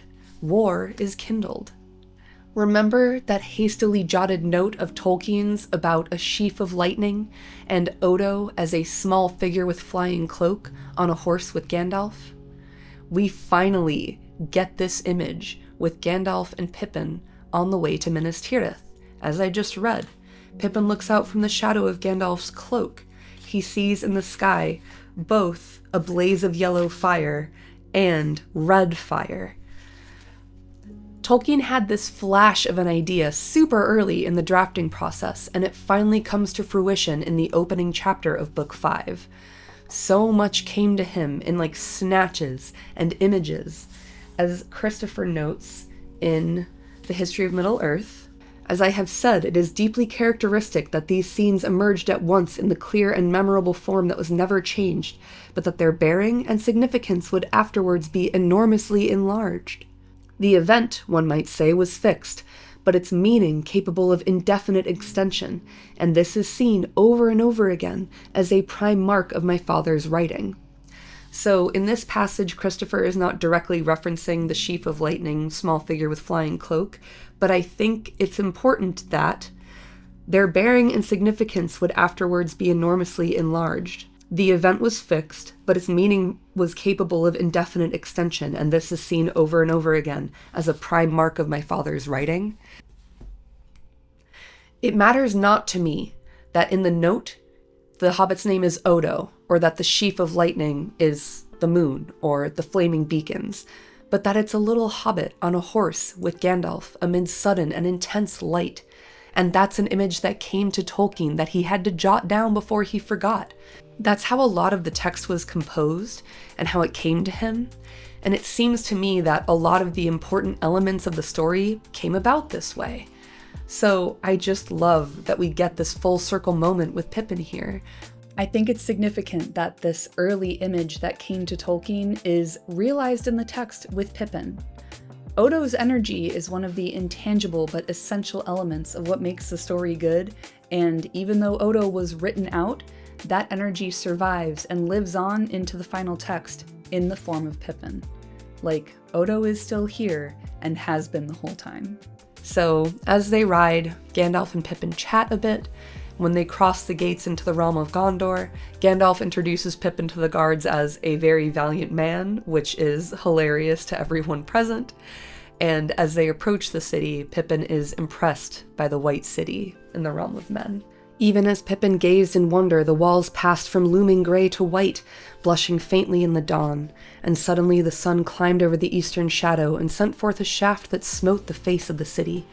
Then Pippin cried aloud, for the tower of Ecthelion, standing high within the topmost wall, shone out against the sky, glimmering like a spike of pearl and silver, tall and fair and shapely, and its pinnacle glittered as if it were wrought of crystals, and white banners broke and fluttered from the battlements in the morning breeze, and high and far he heard a clear ringing of silver trumpets. Pippin is initially enamored by and caught up in the greatness of the world. He's seeing this great city of men and he's just astonished, he's awed by it. He remembers Gandalf's words about 7 stars and 7 stones. When Gandalf and Pippin finally rock up to the 7th level of Minas Tirith, they go to meet with Denethor, who is a real asshole. He's very proud and shrewd, and he makes Pippin feel even smaller than he already is. So to combat this, Pippin, in a moment of strange pride, pledges his service to Denethor, and he's made a guard of the tower. Gandalf does not enjoy being made to wait around while Denethor probes Pippin with questions. Poor Pippin perceives a great tension between the two stewards, the one of Gondor and the one of all of Middle-earth. So after a tough interrogation session about Boromir and the quest, Pippin goes to explore the city and meets Beregond, who is a man of the guard of the city who is sent to oversee Pippin's orientation. When they meet, Beregond asks, "Moreover, you're a friend of Mithrandir. Do you know him well?" And Pippin says, "I have known of him all my short life, as you might say, and lately I've traveled far with him. But there is much to read in that book, and I cannot claim to have seen more than a page or two. Yet perhaps I know him as well as any but a few." I like this because it indicates that Gandalf has been around for the entirety of Pippin's life, because he's basically training him. He's keeping an eye on him, he's monitoring his Tookishness, like playing back into what we read from Unfinished Tales. So Beregond and Pippin get on like a house on fire, and they almost immediately have a very cute picnic. They ate and drank, and they talked now of Gondor and its ways and customs, now of the Shire and the strange countries that Pippin had seen. And ever as they talked, Beregond was more amazed, and looked with greater wonder at the hobbit, swinging his short legs as he sat on the seat, or standing tiptoe upon it to peer over the sill at the lands below. Hobbits are canonically leg danglers. I've said it before. "I will not hide from you, Master Peregrin," said Beregond, "that to us you look almost as one of our children, a lad of 9 summers or so. And yet you have endured perils and seen marvels that few of our greybeards could boast of. I thought it was the whim of our lord to take him a noble page, after the manner of the kings of old, they say. But I see that it is not so, and you must pardon my foolishness." "I do," said Pippin, "though you are not far wrong. I am still little more than a boy in the reckoning of my own people, and it will be 4 years yet before I come of age, as we say in the Shire. But do not bother about me. Come and look, and tell me what I can see." Beregond says essentially that there's more to Pippin than meets the eye, and Pippin's like, "I know, I'm just a baby, but like, don't worry about it. Come and look and tell me what I can see." He's less interested in talking about himself.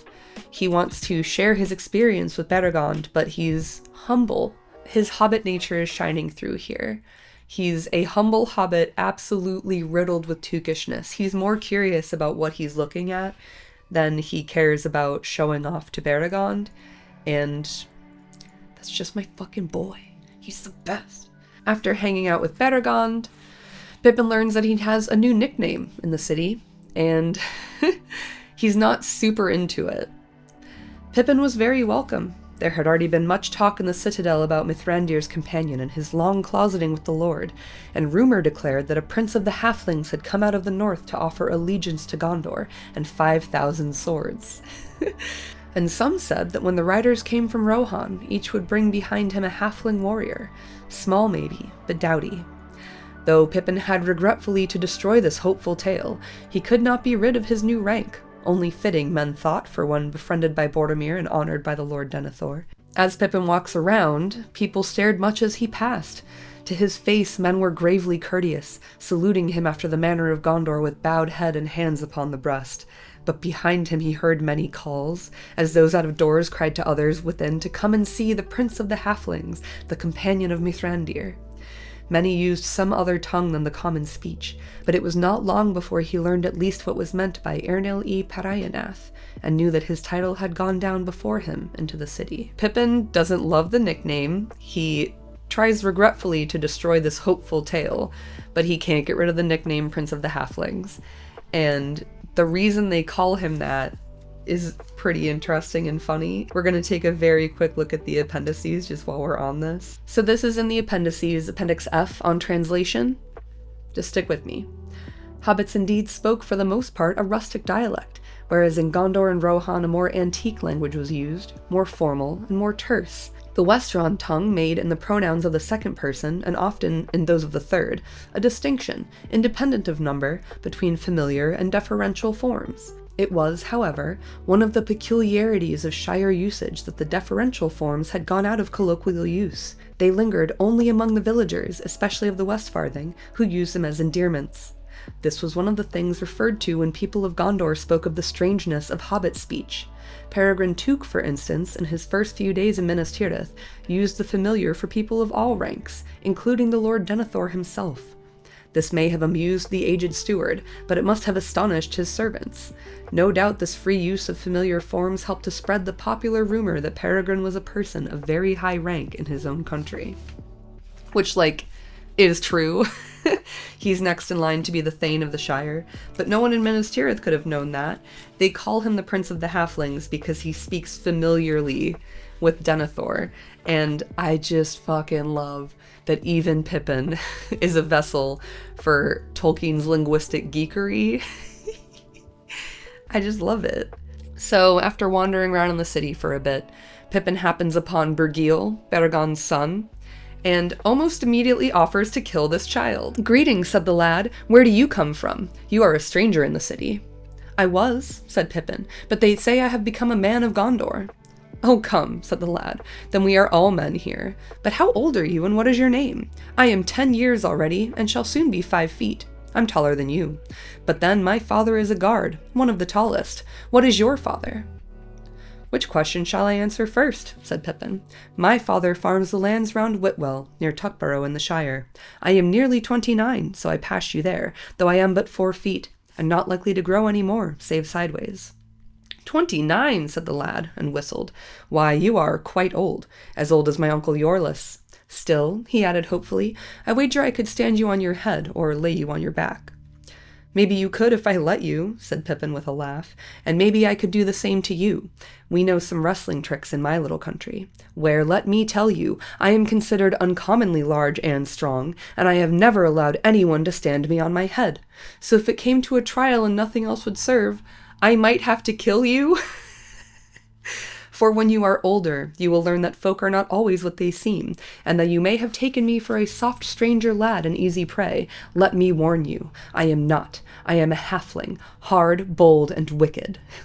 Pippin pulled such a grim face that the boy stepped back a pace, but at once he returned with clenched fists and the light of battle in his eye. "No," Pippin laughed, "don't believe what strangers say of themselves either. I am not a fighter, but it would be politer in any case for the challenger to say who he is." Just absolutely fucking savage. Bergil's like, "Maybe I could wrestle you?" And Pippin's like, "Yeah, and maybe I could kill you." So Bergil rips on Pippin in a friendly and teasing way, just basically calling him short and old. And that's the closest to hobbitry Pippin's gonna get in Minas Tirith. Pippin's already feeling a bit lonely and very much different from everyone else as they call after him and other him and talk behind his back. but Bergil sort of matches his vibe, and I feel it relates to Undertenishness and recovery for poor Pippin in this big-ass city of men where he's gonna lose himself a bit. I love it, but they end up becoming really good buddies, and Bergil proves a good comrade, the best company Pippin had had since he parted from Merry. So they go check out the reinforcements arriving to Minas Tirith before running hand in hand back through the city. From these few passages I've just gone through, Pippin's arrival in Minas Tirith is, once again, a breath of fresh air. Like, he brings a new perspective to Peregrin, and he finds recovery with Bergil. Like, his company kind of helps make up for the glaring absence of Meriadoc and helps Pippin feel like a hobbit in the city. Because the next day, Denethor orders Pippin to, get his swag on, and Pippin is arrayed in the livery of the Tower Guard. Pippin soon found himself arrayed in strange garments all of black and silver. He had a small hauberk, its rings forged of steel maybe, yet black as jet, and a high-crowned helm with small raven wings on either side, set with a silver star in the center of the circlet. Above the mail was a short surcoat of black, but broidered on the breast in silver with the token of the tree. His old clothes were folded and put away, but he was permitted to keep the grey cloak of Lorien, though not to wear it when on duty. He looked now, had he known it, verily Ernel y Parayanath, the prince of the halflings that folk had called him, but he felt uncomfortable, and the gloom began to weigh on his spirits. Already it seemed years to Pippin since he had sat there before, in some half-forgotten time when he had still been a hobbit, a light-hearted wanderer touched a little by the perils he had passed through.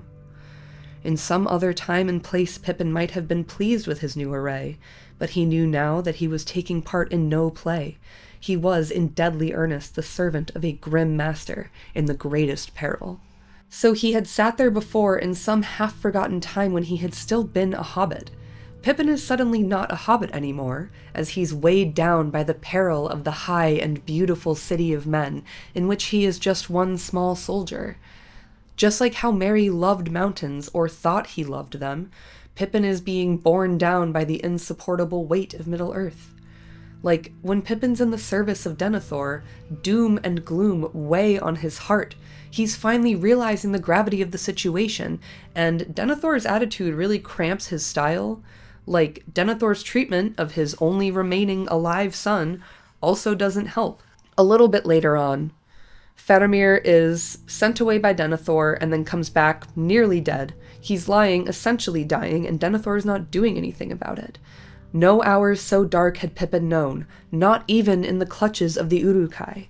It was his duty to wait upon the Lord, and wait he did, forgotten it seemed, standing by the door of the unlit chamber, mastering his own fears as best he could. And as he watched, it seemed to him that Denethor grew old before his eyes, as if something had snapped in his proud will, and his stern mind was overthrown. So Pippin's having a really fucking bad time, and then Denethor essentially decides to burn himself and Faramir alive, and he attempts to release Pippin from his service. "Farewell," he said. "Farewell, Peregrin, son of Paladin. Your service has been short, and now it is drawing to an end. I release you from the little that remains. Go now and die in what way seems best to you, and with whom you will, even that friend of yours whose folly brought you to this death. Send for my servants, and then go. Farewell." "I will not say farewell, my lord," said Pippin, kneeling. And then, suddenly hobbit-like once more, he stood up and looked the old man in the eyes. "I will take your leave, sir," he said, "for I want to see Gandalf very much indeed. But he is no fool, and I will not think of dying until he despairs of life. But from my word and your service, I do not wish to be released while you live. And if they come at last to the citadel, I hope to be here and stand beside you and earn perhaps the arms that you have given me." "Do as you will, Master Halfling," said Denethor, "but my life is broken. Send for my servants." He turned back to Faramir. Denethor is not taking Pippin seriously. Pippin is being noble and loyal and true and saying, "I do not wish to be released from my service and my word while you live." And Denethor's like, "I don't fucking care, dude. Send for my servants." But notice, it is only when Denethor releases Pippin that he becomes a hobbit once more, and he stubbornly insists on saving Faramir's life in direct defiance of Denethor's orders. Pippin does leave to go find Gandalf, but on his way out, he runs into Beregond. And Beregond says, "They said that Faramir was dying, and now he's dead." "No," said Pippin, "not yet. And even now his death might be prevented, I think. But the lord of the city, Beregond, has fallen before his city is taken. He is fey and dangerous." Quickly he told of Denethor's strange words and deeds. "I must find Gandalf at once." "Then you must go down to the battle." "I know. The Lord has given me leave. But, Beregond, if you can, do something to stop any dreadful thing happening." "The Lord does not permit those who wear the black and silver to leave their post for any cause save at his own command." "Well, you must choose between orders and the life of Faramir," said Pippin. "And as for orders, I think you have a madman to deal with, not a lord. I must run. I will return if I can." He's so fucking brave, and he's encouraging Beregond to break orders in order to do the right thing. Like, Pippin's moral compass, straight and true, bud. He does not fucking falter. Pippin does go to find Gandalf, and he happens upon him while Gandalf is facing down with the Witch King. But when the dark shadow at the gate withdrew, Gandalf still sat motionless. But Pippin rose to his feet as if a great weight had been lifted from him, and he stood listening to the horns, and it seemed to him that they would break his heart with joy. And never in after years could he hear a horn blown in the distance without tears starting in his eyes. Gandalf and Pippin leave the battle, ride up to the tower, and they save Faramir's life. And Gandalf mentions afterwards that things of great sorrow and renown have come to pass. Shall we weep or be glad? Beyond hope the captain of our foes has been destroyed, and you've heard the echo of his last despair. That's Eowyn killing the Witch King. But he has not gone without woe and bitter loss, and that I might have averted but for the madness of Denethor.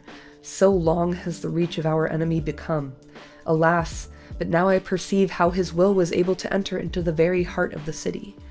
So, essentially, Gandalf is there saying, yes, good shit happened. The Witch King has been destroyed and Faramir has been saved, but Theoden has passed. And we have to take the bad with the good, essentially. The thing here is that Theoden's death is very heavily foreshadowed, and he dies honorably on the battlefield. He goes now to his fathers, among whose mighty company he shall not now be ashamed. Theoden's death is not needless, but Faramir's would have been if Pippin had not acted. And I think that's the key difference here. After saving Faramir's life, we gotta go to the Houses of Healing, because that boy don't look so good, and neither does Merry, who Pippin runs into on the streets of Minas Tirith. Gandalf comes to help him, and he stooped over Merry and caressed his brow, then he lifted him carefully. He should have been born and honored into the city, Gandalf said.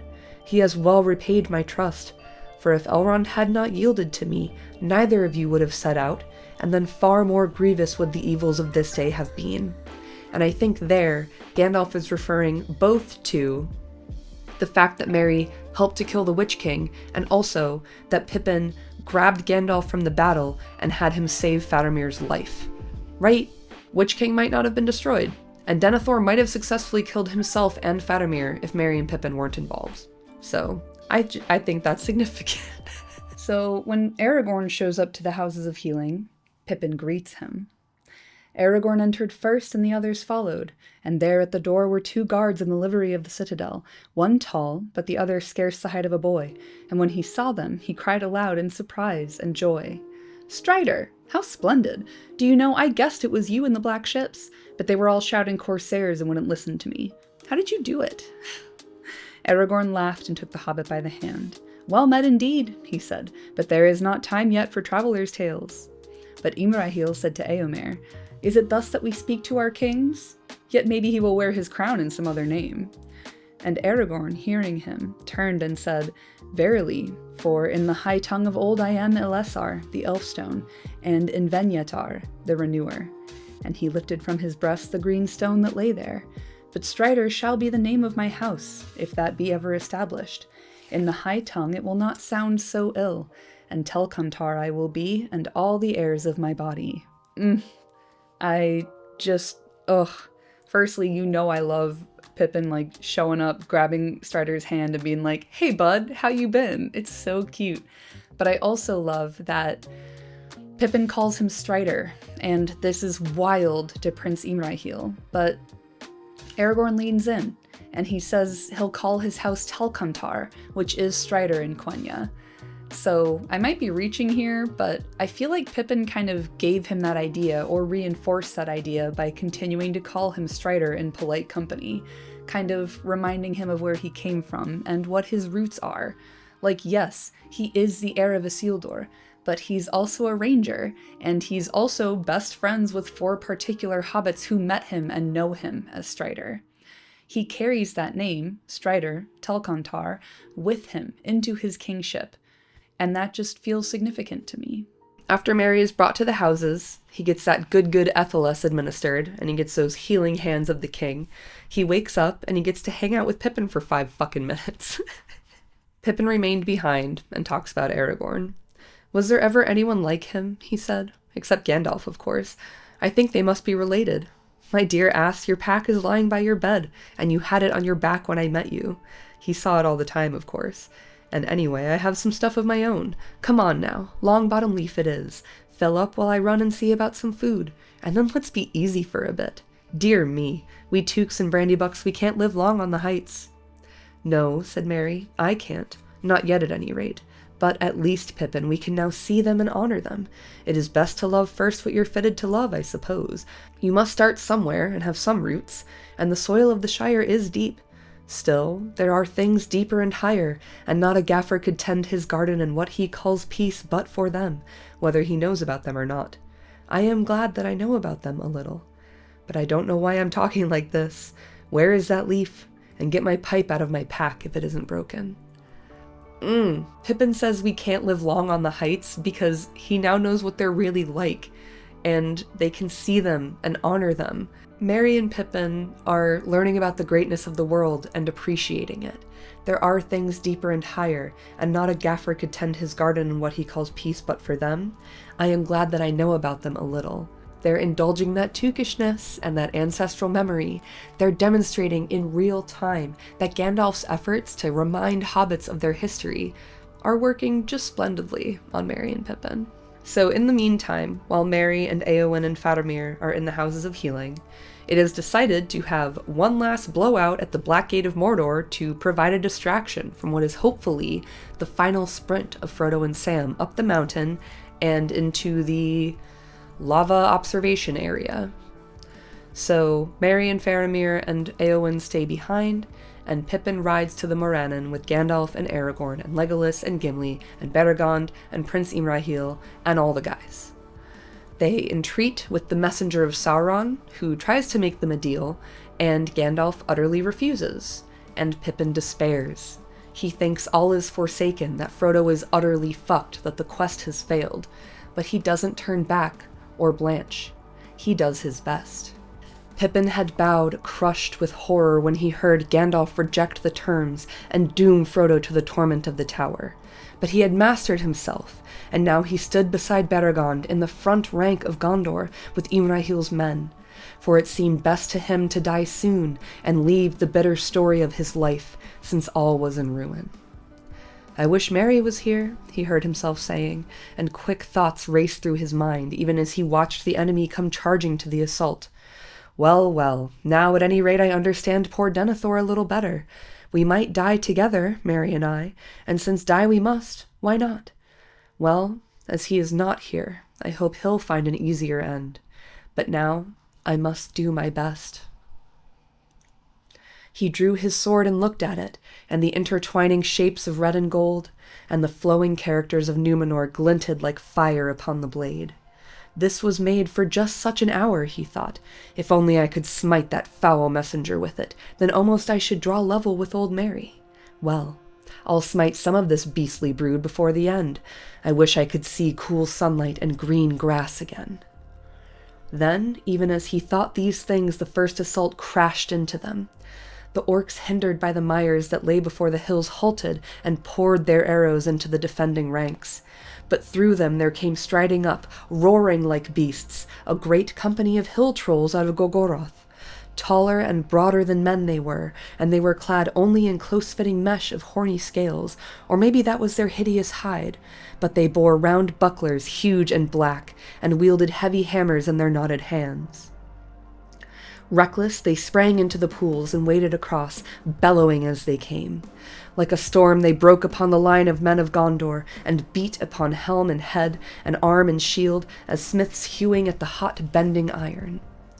At Pippin's side Beregond was stunned and overborne, and he fell, and the great troll chief that smote him down bent over him, reaching out a clutching claw, for these fell creatures would bite the throats of those that they threw down. Then Pippin stabbed upwards, and the written blade of Westerness pierced through the hide and went deep into the vitals of the troll, and his black blood came gushing out. He toppled forward and came crashing down like a falling rock, burying those beneath them. Blackness and stench and crushing pain came upon Pippin, and his mind fell away into a great darkness. So it ends as I guessed it would, his thought said, even as it fluttered away, and it laughed a little within him ere it fled. Almost gay it seemed to be casting off at last all doubt and care and fear. And then, even as it winged away into forgetfulness, it heard voices, and they seemed to be crying in some forgotten world far above, "The eagles are coming! The eagles are coming!" For one moment more Pippin's thought hovered. "Bilbo," it said. But no, that came in his tale long ago. This is my tale, and it is ended now. Goodbye. And his thought fled far away, and his eyes saw no more. Dog. Like, what the fuck? What the fuck? That's how book 5 ends, right?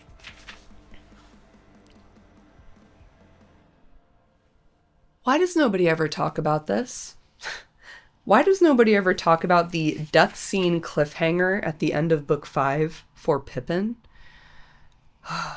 We're going to sit with this for a minute, and I need to read a letter, or an excerpt from a letter from Tolkien to his son Christopher, while Christopher was deployed during World War II. Well, there you are, a hobbit amongst the Uruk-hai.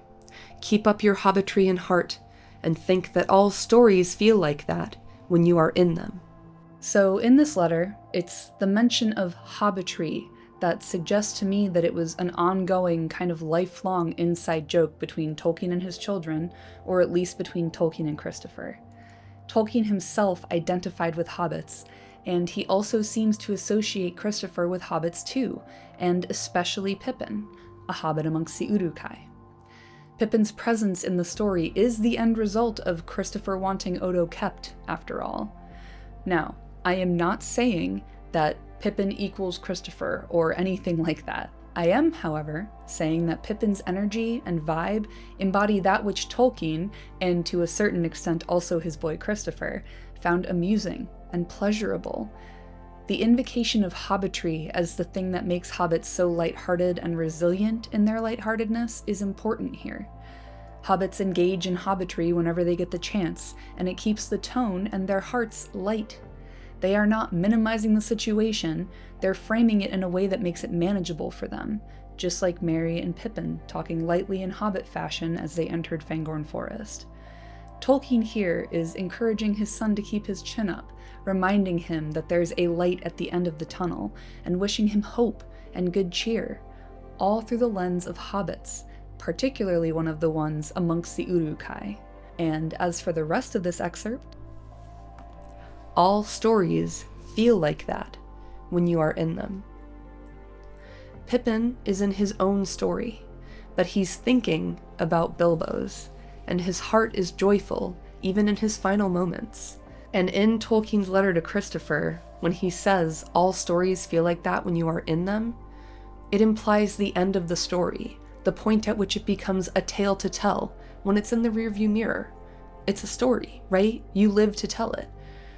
It means that the story is temporary. It's a temporary state of being. This too shall pass. It's a hopeful thing to write to your son who's at war, and it's an important theme in The Lord of the Rings that is highlighted over and over by Pippin in particular. And that's hope without guarantees. Pippin says, "I must do my best." He's come a long way from I am no good after all. It's perfection in his nature showing up here. I must do my best feels very similar to you must go and therefore we must too. Pippin is still compelled to play his part as best he can, even when all hope seems lost and he is at the end of his story. He's holding on to that sense of hope without guarantees, hoping that maybe he'll draw even with Merry, that maybe he'll do something important enough that someone will tell his story. Something about the quality of Bilbo's story stirs within Pippin in this moment, and his final thoughts are gay and joyful and fluttering, more poignant than grief. His life is framed as a tale, one that is ending, but a tale that wants to be told. He needs to leave the better story of his life, and then he says it ends as I guessed it would. That was Bilbo's tale, and this is mine, and it is ended now. We all know that Pippin doesn't actually die, right?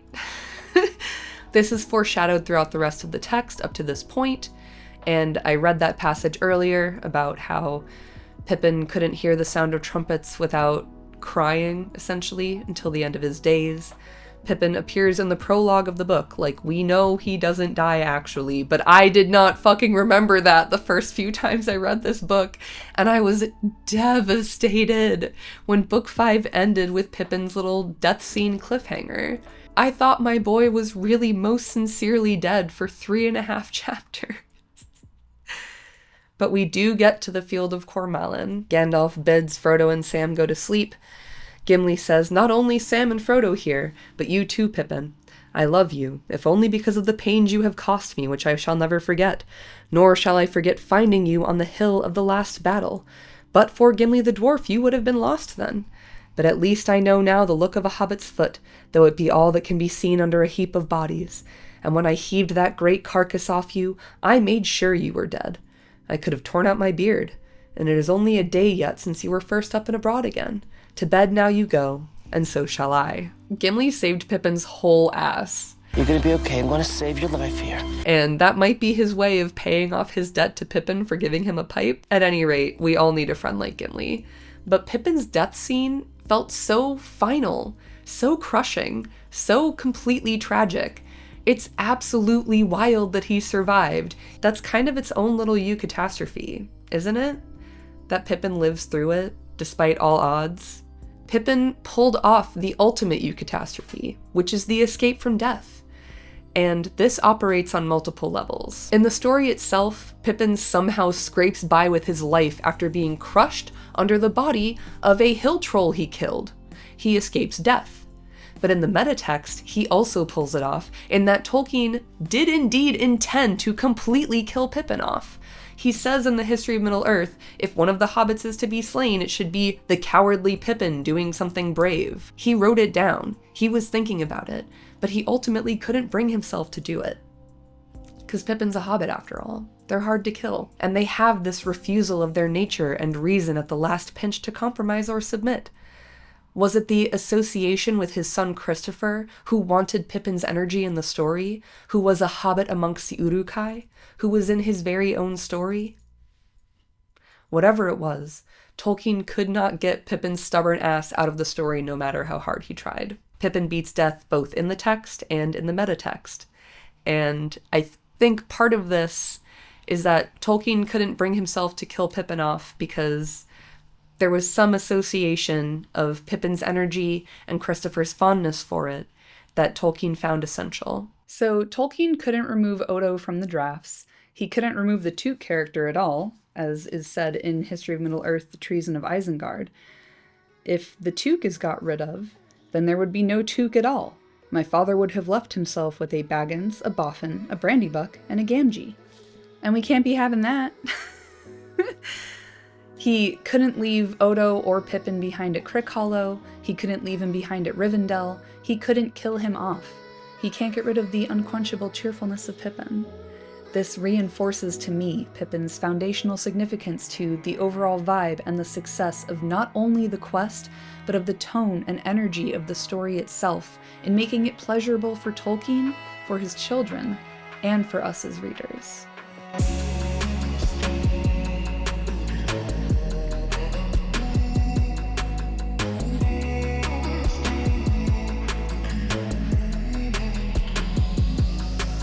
So after Aragorn is crowned, the slow journey home begins.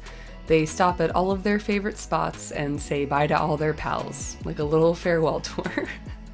Treebeard becomes happier when he sees Merry and Pippin, and again, I just think that's really cute. I love them very much.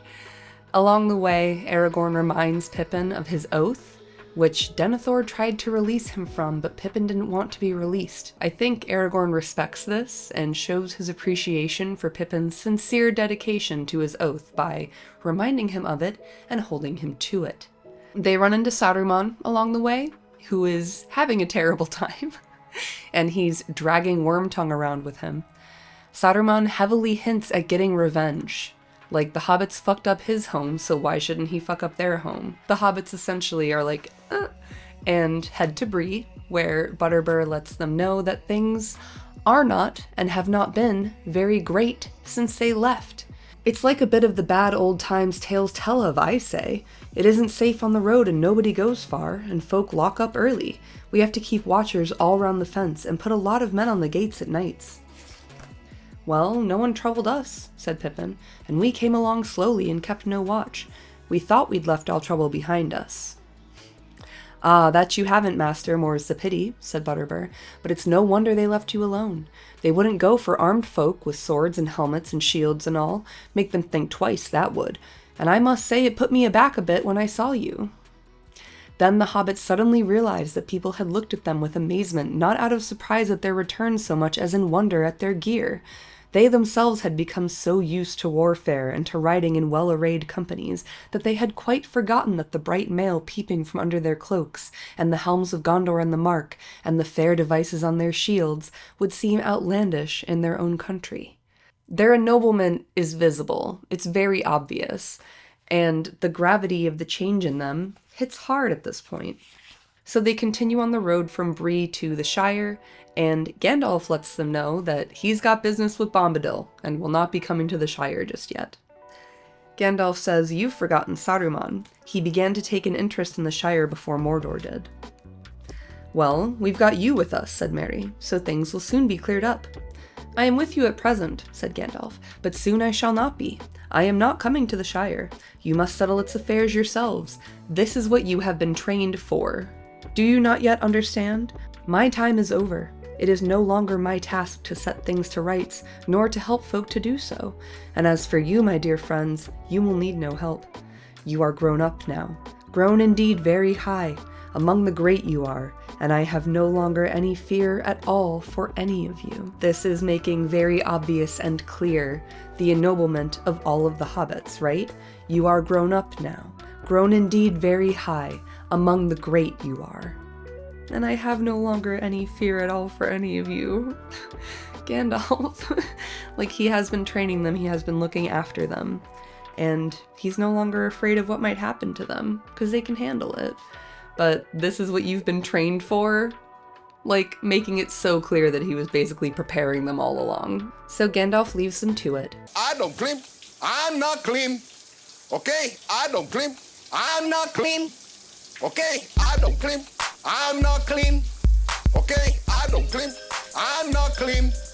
Okay? You clean it up. And the hobbits return to the Shire to find that shit is bad. Unpleasant things have indeed happened as a result of the War of the Ring, and not even the Shire is safe. They stay in a guardhouse overnight, and in the upper rooms were little rows of hard beds, and on every wall there was a notice and a list of rules. Pippin tore them down. There was no beer and very little food, but with what the travelers brought and shared out, they all made a fair meal, and Pippin broke Rule 4 by putting most of next day's allowance of wood on the fire. Which is just a very small, short indicator of like, we're not gonna fucking be taking this. And Pippin takes the lead in tearing down rules and hopping over fences. Pippin is bucking the smallest indicators of authority here, but isn't that kind of the first step in revolutionary action? Showing that you don't recognize or respect the authority or the rules of the ruffians, and he does this with very good reason, as we'll see in a moment. Pippin's dad is the Thane of the Shire. Like, if anyone's gonna be in charge of the Shire, it's gonna be the Thane, and Pippin's next in line.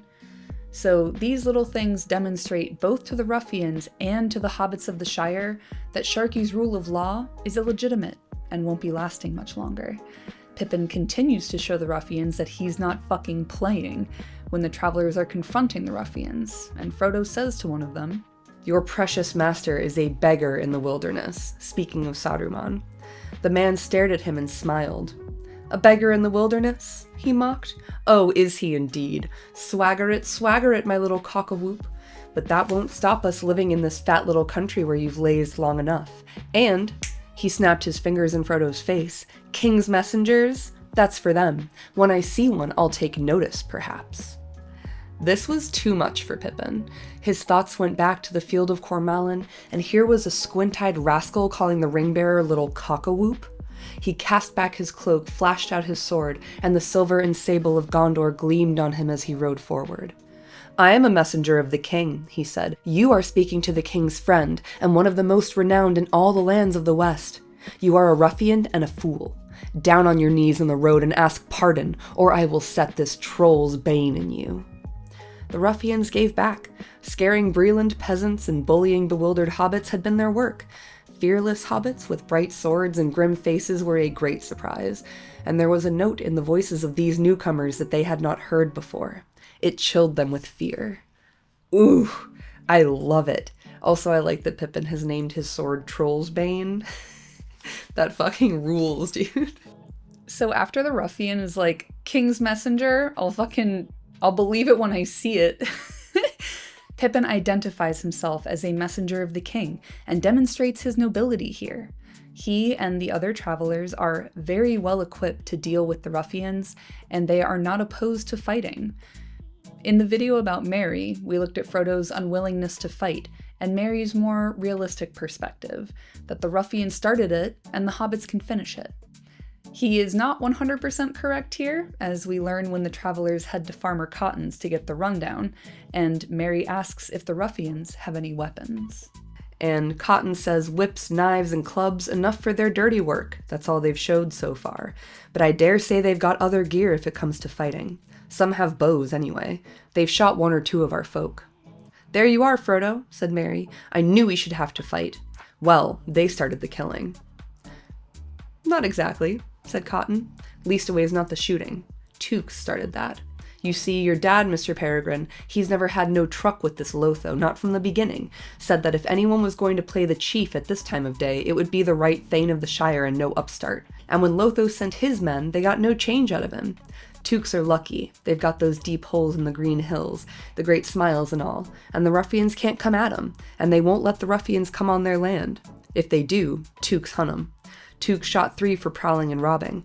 After that, the ruffians turn nastier, and they keep a pretty close watch on Tookland. No one gets in nor out of it now." "Good for the Tooks!" cried Pippin. "But someone is going to get in again now. I'm off to the Smiles. Anyone coming with me to Tuckborough?" Pippin rode off with 6 lads on ponies. "See you soon," he cried. "It's only 14 miles or so over the fields. I'll bring you back an army of Tooks in the morning." Merry blew a horn call after them as they rode off into the gathering night. The people cheered. The following day, after breakfast, a messenger from the Tookland rode in. He was in high spirits. "The Thane has raised all our country," he said, "and the news is going like fire all ways. The ruffians that were watching our land have fled off south, those that escaped alive. The Thane has gone after them, to hold off the big gang down that way, but he sent Mr. Peregrin back with all the other folk he can spare." Merry's pleased about this, obviously, and Farmer Cotton says this lot won't stay to talk. They'll kill if they can. If Tooks don't come sooner, we'd best get behind cover and shoot without arguing. There's got to be some fighting before this is settled, Mr. Frodo. The Tooks did come sooner. Before long, they marched in, 100 strong, from Tuckborough and the Green Hills with Pippin at their head. Merry now had enough sturdy hobbitry to deal with the ruffians, and he laid his plans quickly. And again we get the note about the Battle of Bywater, 1419. The very considerable rise in the fame and fortune of the Cottons dates from this time, but at the top of the roll, in all accounts, stand the names of Captains Meriadoc and Peregrin. The travelers, Frodo, Sam, Merry, and Pippin, they learned of the greatness of the world through experience, and the hobbits of the Shire learned by force. The stories came home, but the travelers are figures of hope, and they strike fear into the hearts of the ruffians, and they motivate the hobbits around them. Merry's like, we need to raise the Shire right now. Everyone fucking hates this, but they don't know how to get started. We do, so we gotta do it. Like, Merry runs the show, but Pippin contributes mightily with an army of Tooks, and he and his dad, the Thane, provide the reinforcements that Merry needs to carry out his plans. Together, they make pretty quick work of Sharky's goons, and after dealing with Sharky, or Saruman himself, they can start to rebuild. Sam plants his seeds all over the Shire, and we see the Shire coming back to itself a bit. And Merry and Pippin lived together for some time at Crickhollow, and there was much coming and going between Buckland and Bag End. The two young travelers cut a great dash in the Shire with their songs and their tales and their finery, and their wonderful parties.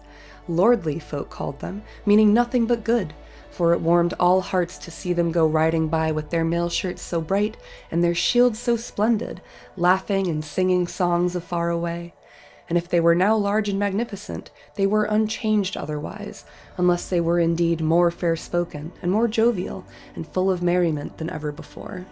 Merry and Pippin have achieved ennoblement at home as well as abroad. They are figures of myth and legend all over Middle-earth at this point. And it does speak to me of the resilience of hobbits, that Merry and Pippin are enlarged, ennobled, wiser, and more full of joy. They both went through fucking hell and lived to tell the tale. They're even better than they were before. They're magnified rather than marred by their quest. They're able to surmount even inconceivable horrors and come out laughing. And they're just fucking huge now. Like, thanks to the Entdrots, Pippin goes from being small for a hobbit to being one of the tallest of all time, the other being Merry, taller than Bandabra the Bull Roarer. They are called in the prologue famous characters of old, which indicates their legendary status. They're riding around the Shire, they're reminding all hobbits of the world beyond their borders, sharing that ancient memory and ancestral knowledge. Not only do they wear outlandish clothing, they sing songs and tell stories of far away, just like Bilbo did for them.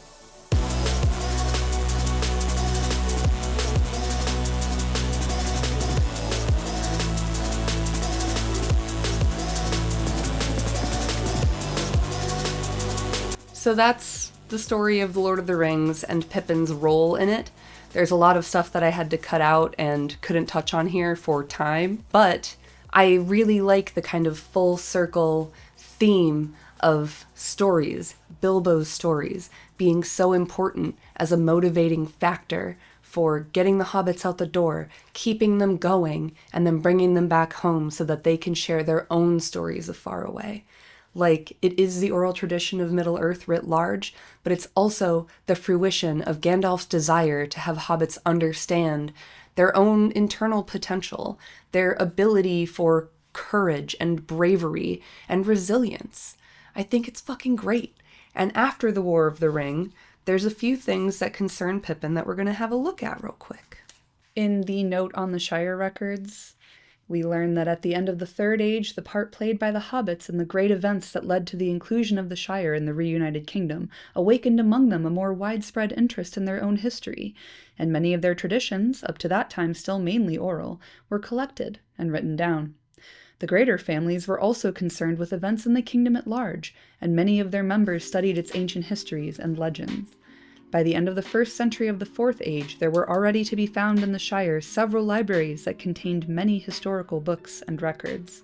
The largest of these collections were probably at Undertowers, at Great Smiles, and at Brandy Hall. Since Meriadoc became master and Peregrin became Thane, and at the same time kept up their connections with Rohan and Gondor, the libraries at Bucklebury and Tuckborough contained much that did not appear in the Red Book. At Great Smiles, the books were of less interest to Shire folk, though more important for larger history.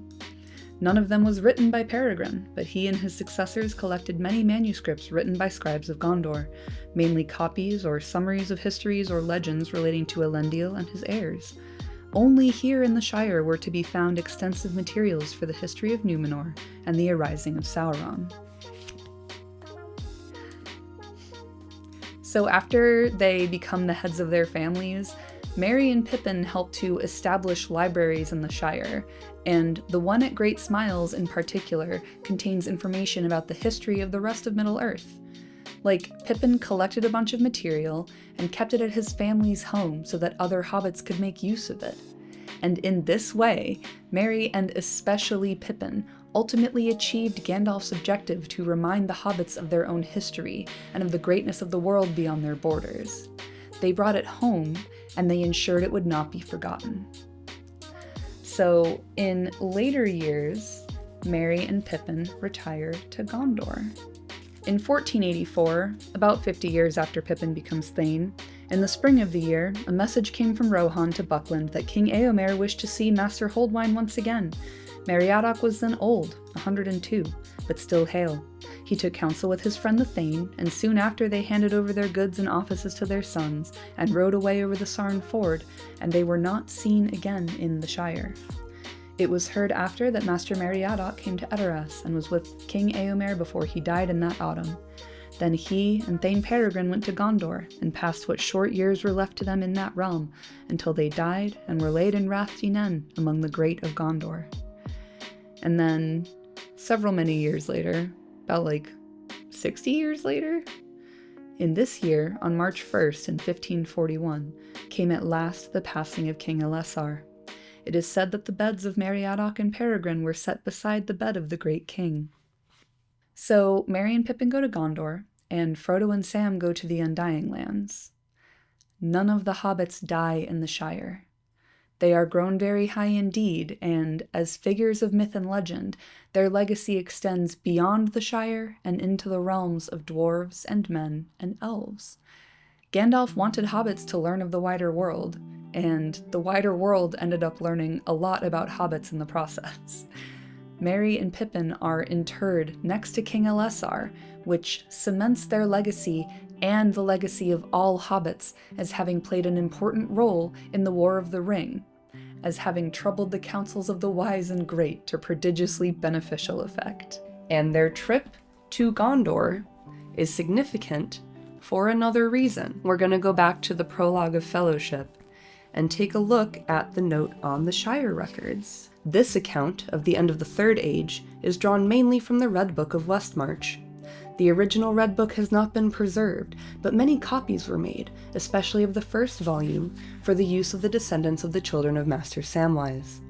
The most important copy, however, has a different history.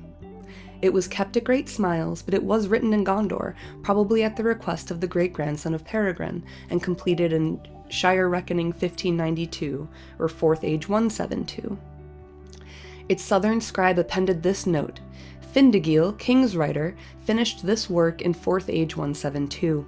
It is an exact copy in all details of the Thane's book in Minas Tirith.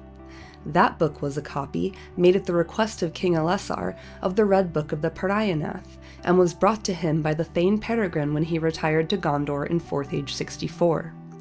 The Thane's book was thus the first copy made of the Red Book, and contained much that was later omitted or lost. In Minas Tirith, it received much annotation and many corrections, especially of names, words, and quotations in the Elvish languages, and there was added to it an abbreviated version of those parts of the tale of Aragorn and Arwen, which lie outside the account of the war. So the Thane's book is the first copy made of the Red Book, and Pippin brought it with him on his final trip to Minas Tirith. Aragorn hit him up like, "Yo dog, bring that book though." And Pippin's like, "Yeah bro, I got you. I got the book, I'm gonna bring the book." So the Thane's book ends up in Minas Tirith. And over a century after Pippin brings it there, the king's scribe Findegil, probably at the request of the great-grandson of Peregrin, makes a copy of the Thane's book that also includes the tale of Aragorn and Arwen and Bilbo's translations from the Elvish. This copy was then taken back to the Shire, where it stayed at Great Smiles, and somehow survived long enough for Tolkien to find it and translate it, or a copy of it. But by bringing the first copy of the Red Book to Minas Tirith, Pippin ensured its survival and longevity as a story. In the conceit of the thing, if Findegil's copy of the Thane's book hadn't been made and preserved, we would not have The Lord of the Rings. And this is why I see Pippin as so closely related to the story as a concept. He was there from the start, He carries the vibe of the thing, he gets done what Gandalf wanted done, and he ultimately helps to get the story into our hands. He's the reason we get to read the book. In the metatext of the thing, there is no one more important to the story than Peregrin Took. Sure, Bilbo and Frodo wrote it, and Merry contributed a lot of material, as did Samwise. But what if we never got to hear it? What if we never got to read it? Like, great story, but if a tree falls in the forest and no one gets to read the book about it, did it even happen? A great story can change everything, right? It can change your worldview, how you move, your outlook on life. In much the same way as Gandalf was relying on Bilbo's stories to remind hobbits of their history, I rely on fantasy stories to remind myself and other fantasy enjoyers of our humanity. Recovery is seeing anew not only the world around you, but the people in it. We are forgetting, through no fault of our own, about hope and pleasure and fantasy. Like, look at the state of the world, the state of ourselves, the triteness and mundanity and horror of the everyday. We need recovery now more than ever. Since COVID, shit has been weird and hard in many ways, and to cope, I personally have been spending more and more time with Tolkien, and with The Lord of the Rings in particular. The timing of the creation of my channel should be indicative of that. This book, The Lord of the Rings, provides me with the recovery I need to function as like a whimsical and silly jester type of character in the face of vexatious, preoccupying sadness and relentless grief. It is not an uncritical optimism. It is simply a cleaning of the windows. A bit of lightheartedness, a bit of hobbitry, a reminder of hope in peril and beauty in high places, and the joy in my heart is renewed. I can go on. I must do my best. And the fucking guy who taught me all of that is Pippin. All of the hobbits do, but Pippin is and always has been my entry point. Like, he didn't know shit about Middle-earth, and neither did I, and we got to see it and learn about it together. This character is just a breath of fresh air to me every single time. He's so well crafted and he feels so familiar because Tolkien knew him really well and he spent a lot of time with him in the drafting stages. His energy is the lifeblood of the thing. A character who reminded Tolkien of his children and the whole point of the thing in the first place. A character whose nature gets the story going and keeps it going, even when Tolkien himself didn't know to what end. In On Fairy Stories, Tolkien says that students of folklore are inclined to say that any two stories that are built around the same folklore motive, or are made up of a generally similar combination of such motives, are the same stories. Statements of that kind may express, in undue abbreviation, some element of truth, but they are not true in a fairy story sense. They are not true in art or literature. It is precisely the coloring, the atmosphere, the unclassifiable individual details of a story, and above all the general purport that informs with life the undissected bones of the plot, that really count. Tookishness, and hobbits in general, are the coloring and atmosphere, and I think Pippin brings a specific vibe that is difficult to name or put a finger on, but is nonetheless important. It's singing because your bath is so nice and hot. It's running on the grass. It's marveling at an old forest in the dappled rays of the sun. It's that atmosphere of pleasure, of fantasy, of hope and joy that finds light even in darkness. It provides us recovery and cleans our windows. It reminds us what we're capable of. In this hobbitocentric text, we get a sense for how hobbits are because we're seeing the story mostly from their perspective. And Pippin's whole vibe is woven into the Red Book. The story is not the same without him, and he ends up being the reason we get to read it. With some help from Tolkien, of course. But it's so inextricable that it's in Pippin's name. In a letter, Tolkien mentions that Peregrin is, of course, a real modern name, though it means traveler in strange countries. And Tolkien desperately wanted to use this name, Peregrin, for a number of other characters before it settled on Pippin. Like, of course he did. The story is about traveling in strange countries. It's a cute name to use. So Tolkien played with using it for early iterations of the character we know as Aragorn, but as the story developed, the name had to move, and it became Pippin's. And Peregrin's nickname wasn't always Pippin either. In early stages, it was Perry, like short for Peregrin, and that rhymes with Mary. Mary and Perry. Like, can you imagine? Fucking insufferable. But Tolkien changed it to Pippin, or even Pip. And what is a pip? A pip is a seed. I don't care if this was intentional or not, but it hits on several levels to me that Pippin is a little guy bursting with potential for Eucatastrophe with a dash of Undertenishness and a heavy dollop of Tookishness. A seed is essentially just a little casing for potential, right? Potential for growth and beauty and strength and nourishment. And Pip is a seed of a different sort, a seed of the story, whose roots grew early and deep.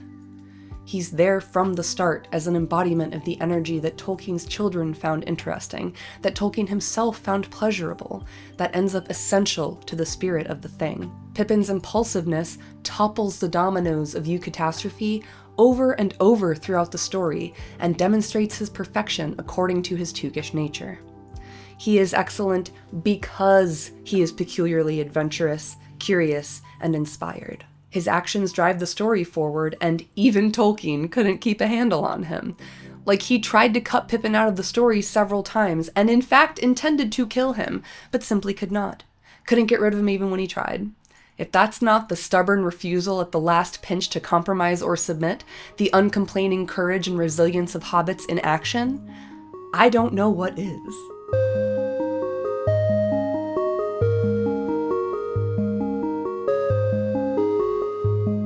So now that we've come here, I don't really know how to wrap all of this up.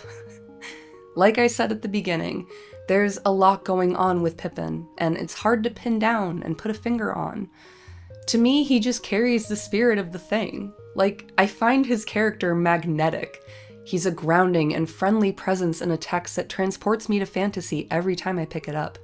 His energy is essential and impossible to get rid of, and that Tookish stubbornness and perseverance is right at the heart of Hobbit stories. It's what gets the wheels moving, gets the hobbits out the door and on the road. And I did hint at it a couple of times throughout this video, but I think the will of Eru Ilúvatar is also on display with Pippin. Like, Pippin doesn't know or understand it, but he does act on impulse. He does see visions unbidden that renew his hope. He is curiously drawn to all of the things that help to set up the circumstances for the ring to be destroyed, for the ultimate Eucatastrophe to occur. Neither Gandalf nor Tolkien himself knew what the hell Pippin was going to be good for, but they kept him around, and he ended up being good for a whole hell of a lot. We get the consolation of the happy ending in large part thanks to Pippin, and that consolation is a major aspect of what makes a fairy story any good. From his origins as a delicious specialty blend of two guys, to his arc and development in the final text, to his Tookishness and impulsiveness and capacity for hope and recovery, to his role as the hands what brought the Red Book to Minas Tirith so that we could eventually have it, Pippin is just essential to this story. We do not get The Lord of the Rings without him, and I personally owe him a debt of gratitude. I hope this video serves as a repayment. Thank you for watching.